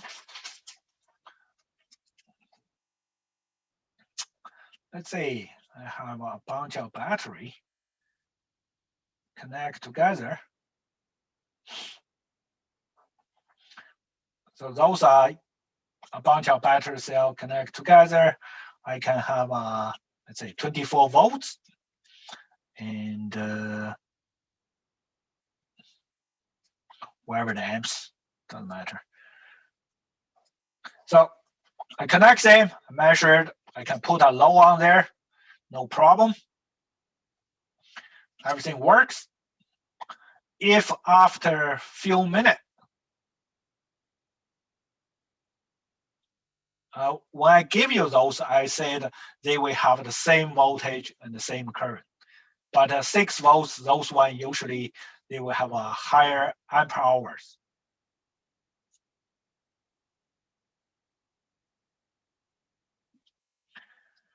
What if after 5-10 minutes, suddenly this load not working? Then I measure the voltage dropped to 0 volts.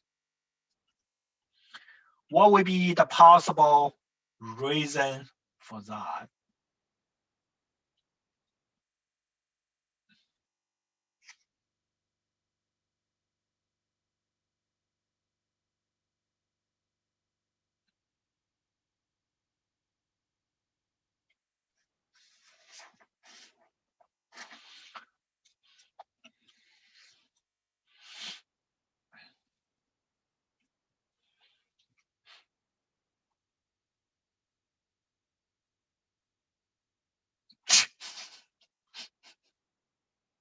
Open circuit, right?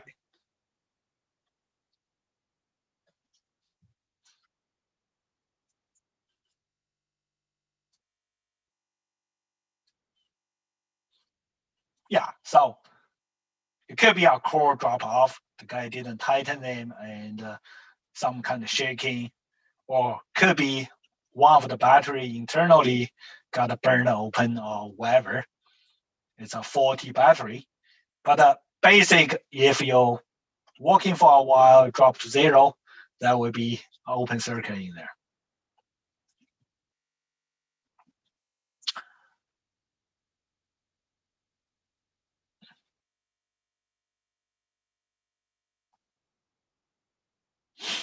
Okay, one more thing. For lead acid battery,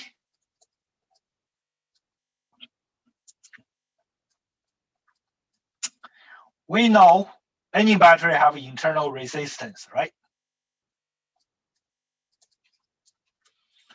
So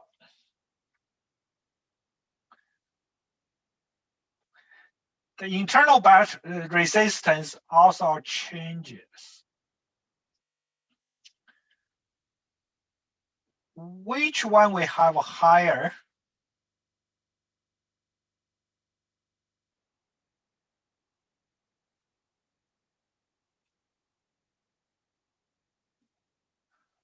Fully charged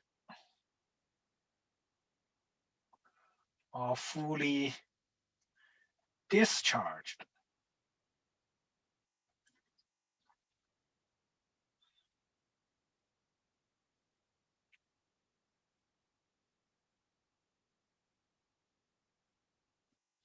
Yes, so this one will be higher. This one will be lower.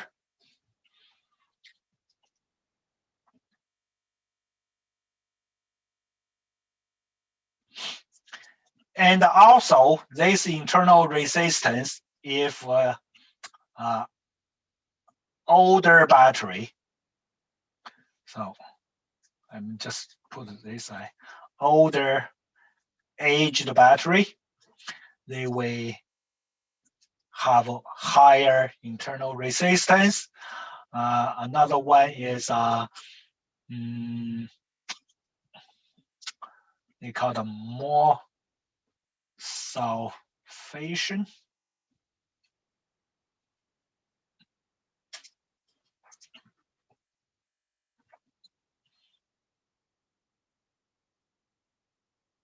So sulfation is a bad thing for the battery.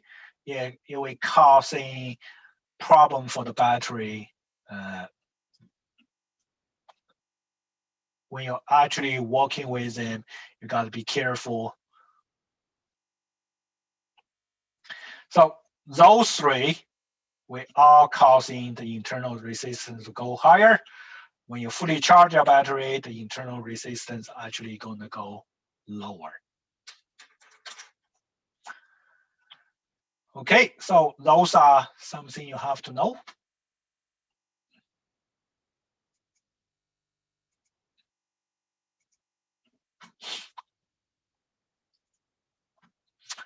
Okay, we're gonna keep going. Now we talk about nickel iron battery. A nickel iron battery is a very stronger battery. They can take a lot of abuse. It can be overcharged, over discharge, or short circuit, no problem. They last very long. They usually use in mining operation because they can withstand vibration, temperature, or any kind of physical abuse. And they also don't contain any hazardous material like lead or cadmium. But it's very hard to always keep the charging. They are very large and expensive to make and operate. When the temperature go lower, it's not too good for them. So that's why this one, because the expensive to buy them, to use them, and another new kind it came out. Let's talk about this one. When this battery overcharge, you will also release gas and loss electrolyte volume. You always keep the distilled water above the plate lines. Testing cannot be done with a hydrometer. So for nickel iron battery, the only hydrometer test is using for lead acid battery. You cannot use hydrometer to testing the charging state of the nickel iron battery. So to test those, you use a DC voltmeter while under load to determine the state of charging. So fully charged, you test them, you're gonna give you a voltage reading. Discharge, the voltage reading will go lower. So that's a pretty common way to check or to test if the battery is charged or discharged. So you still need to connect a load on there. So that's important to know. So because the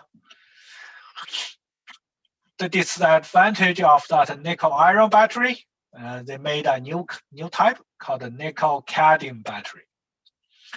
The nickel cadmium battery is the improved from the nickel iron. It can hold its charge longer, have very good life cycle, performance at a low temperature. Because the plate becomes thinner, so they can be not so heavy, they can be made smaller. Even they are cost less than nickel iron, but they still more expensive than lead acid. They will have a memory effect. Memory effect is they give you the sample here. If you always discharging to the same level, then later on, the one you didn't use will become unusable. So you can only use that much now. The way to eliminate them is repeatedly fully discharge them. You might be able to get some of those portion back. So that's the memory effect from nickel cadmium. I think long time ago, lots of equipment use nickel cadmium, but the new one, they usually use a lithium battery. Cadmium also, it's very bad for the human and the environment. So if you're ever working with them, you got to be careful with them. Also, you cannot just you have to properly dispose them. One more thing I want you guys to know is this one. This is one of the nickel cadmium battery cell. What's the voltage?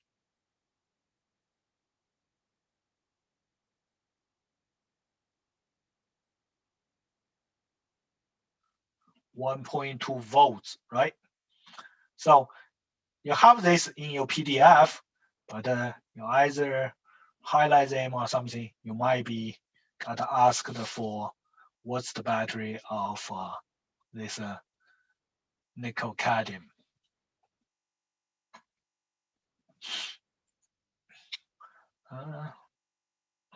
The testing condition is the same as here.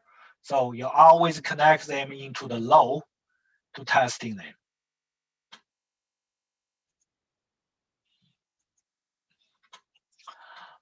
Lithium ion battery.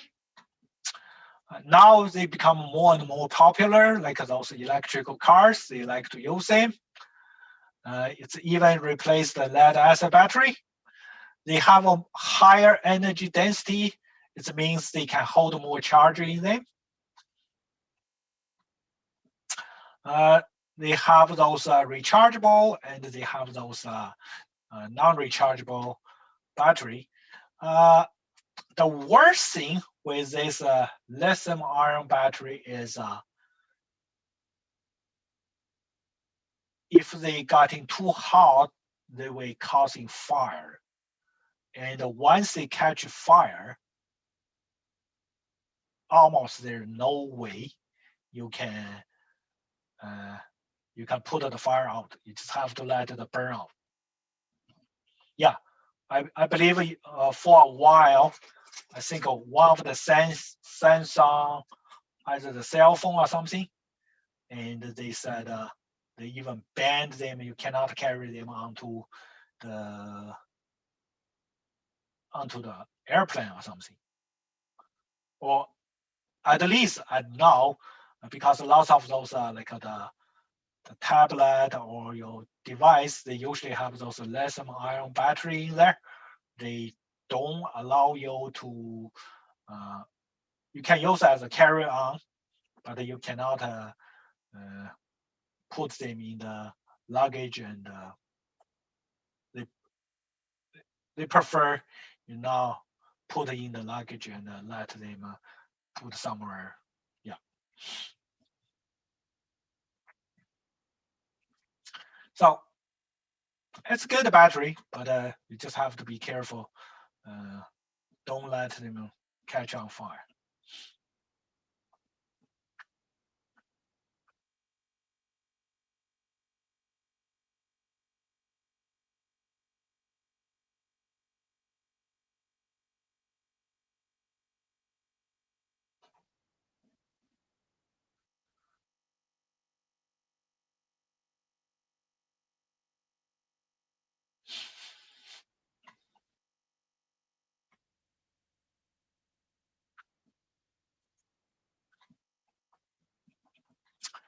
Safety, it can be dangerous, contain flammable electrolyte, and also is under pressure.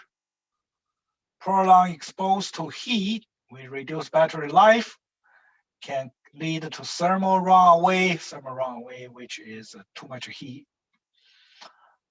Pack contain fail-safe circuit, disconnect battery when the voltage is above cell safe range. The battery do have a tear-away tab.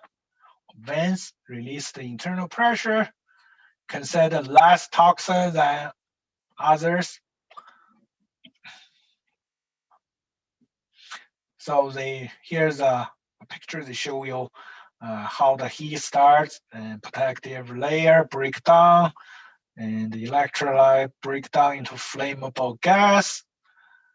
Separator melts, causing short circuit, cathode breakdown, general oxygen then they just going to catch on fire and they're gonna burn.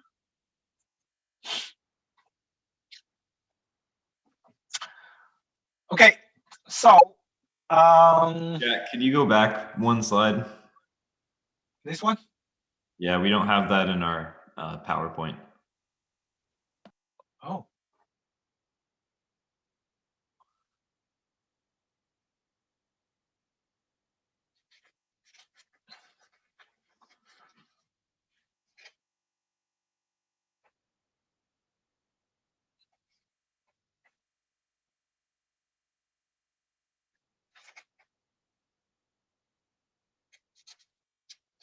I did add this one in there.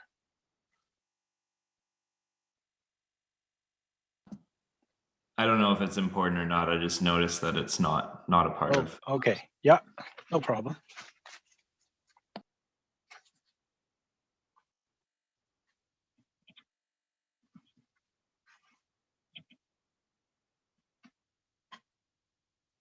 Charging. This one.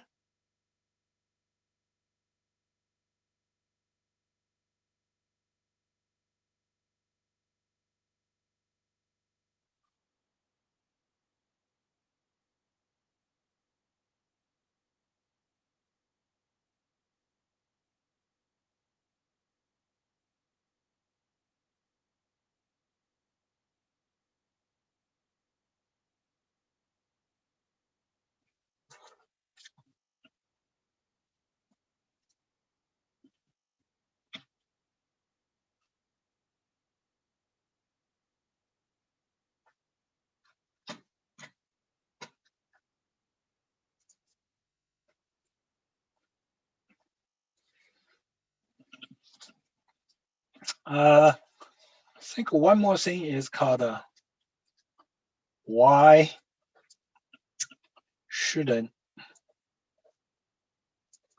lead acid battery left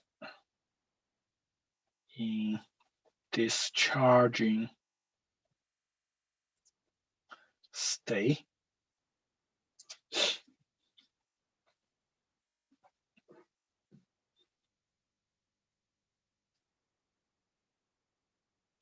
So a lead acid battery, if you don't use them and you used them, you just left them down there, they're gonna have some bad effect.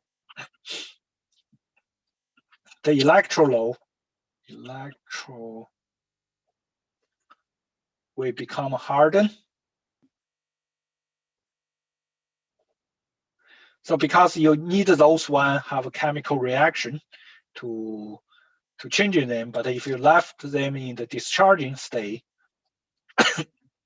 excuse me, they will become hardened, and it's because the sulfation.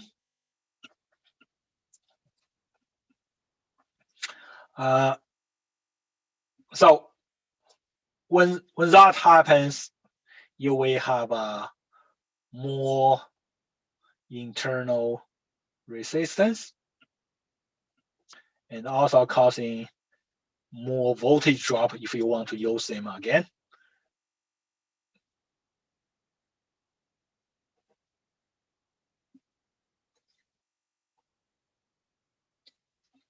You also shorten the life. Shorten the life.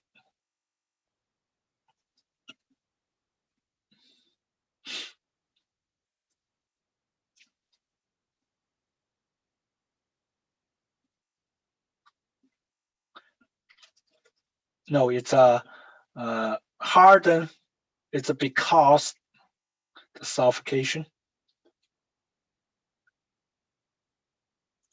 The sulfation is because when you're discharging them, like the picture, I think, yeah, good. We're just looking at the same picture. Because when you're discharging them, those those asset gonna be sulfur acid gonna deposit. I think another picture might be showing a little bit better. So when they discharged them, those acid, sulfur acid in the solution, they will deposit, they will accumulate on the electrode. And if you leave them down there, those one, even you try to recharge them, they're now gonna go back into solution, and they causing this electrode become harder.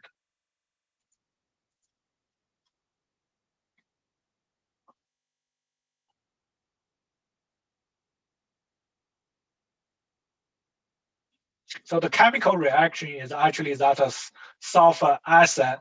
The sulfur acid from the solution, they will combine with the lead, they will kind of make the electrolyte become larger, become thicker, and they kind of combine onto there.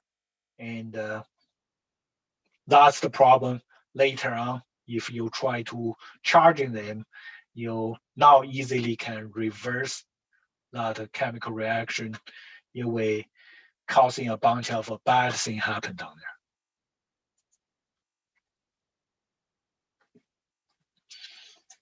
Yeah, so you will lower your maximum capacity, you will lower your terminal voltage because you have more internal voltage drop because the increase internal resistance.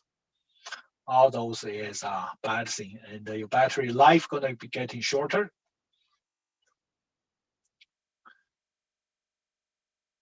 The lead acid battery, you always want to keep them fully charged. Yes. So even you don't use them, after certain time period, you will you will try to give them a charge, try to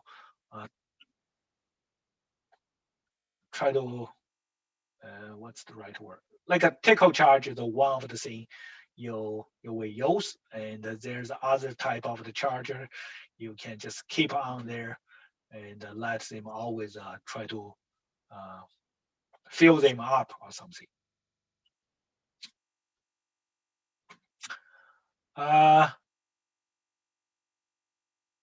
Yeah, so the new charge controller.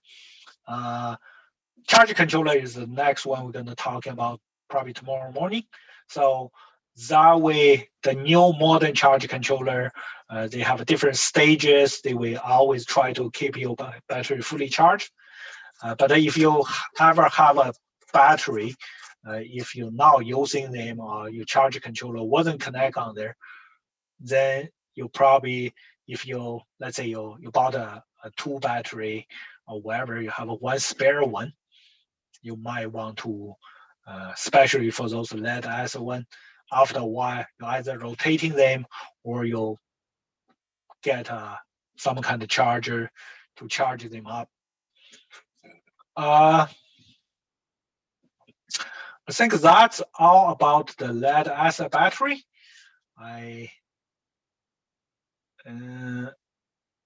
You guys have those online quizzes open. Also, you will have those working sheet, everything. All the answer is there. So make sure get some study, try something out, and you should get a good mark for this topic also. Tomorrow morning we start at 8 o'clock, right?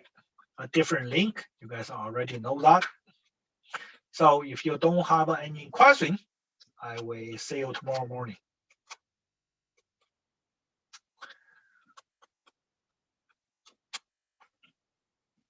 Thank you, you're Jack. welcome.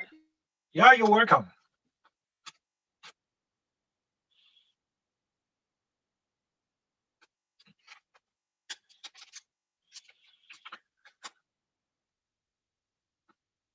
Yeah, you guys, you're welcome, and have a good day. Yeah, see you tomorrow. John, you working on battery a lot?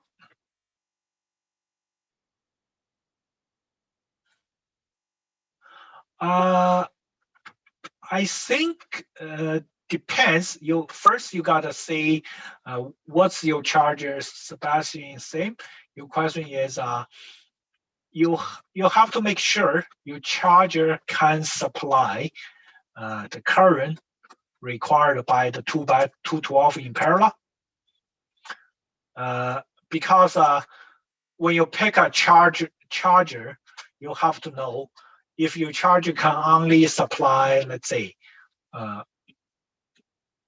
amps, but your battery requires 10 amps. You can burn your charger out pretty quick, or blow the fuse, or bad thing. Yeah, the question was, if I have a 12-volt charger but I have a bunch of little 12-volt batteries, and I don't want to charge them like one at a time. It'll take forever. Can I parallel them all and just charge them to the one charger?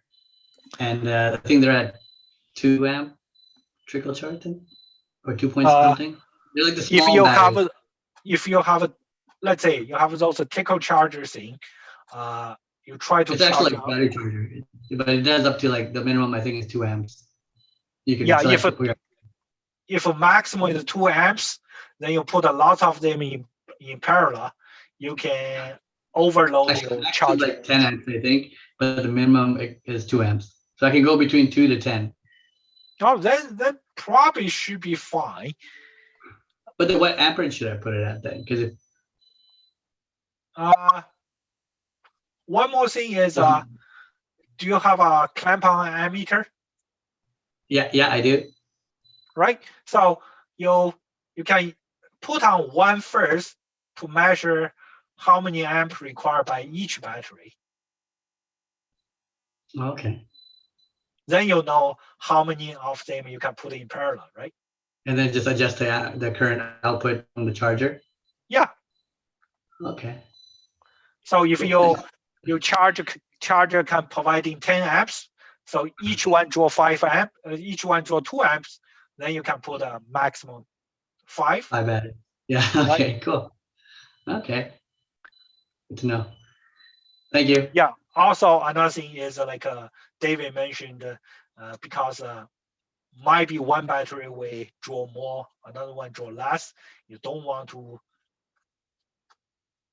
Or the safe thing is you put on there, still keep measuring.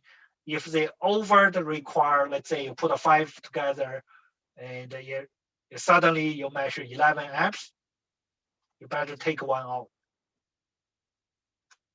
Okay. So like one is charging better than the rest of them? If it's better to charge it individually, but you could put 2 or 3 together if your charger can handle it. Oh yeah. Because what I think David mentioned is maybe one battery is fully discharged, another one is half discharged, another one maybe just discharged a little bit, right? Yeah. Yeah, they work sort of like resistors. So if you have one that's low resistance, it's going to take all the charge, and the other ones will be left sort of fighting for it. So that's where you can wind up with problems.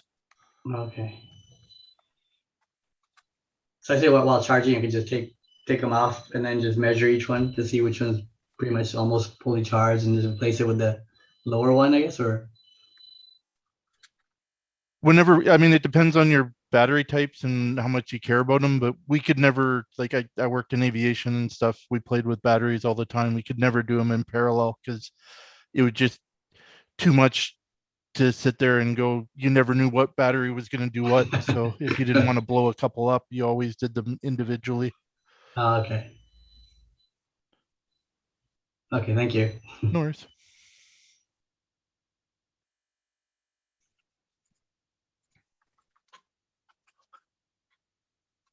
Yeah, the best way is always charging individually. That's the best way. Unless you get them from manufacturer, they are at the same state and they test them before. So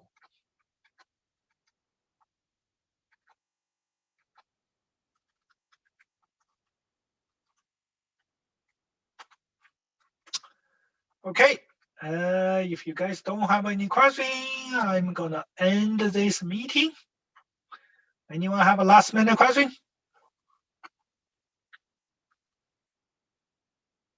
Going once?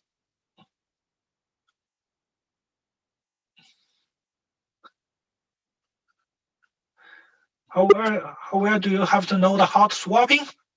Did I mention anything or did I explain anything? No, you're gonna learn those things properly on the job. It's not gonna be just give you one drawing, tell you to do, you will know those. So don't need to pay too much attention on there.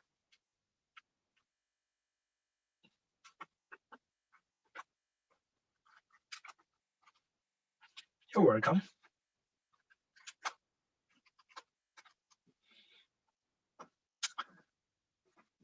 Going twice, no more question. Okay, third time, so go end the meeting now.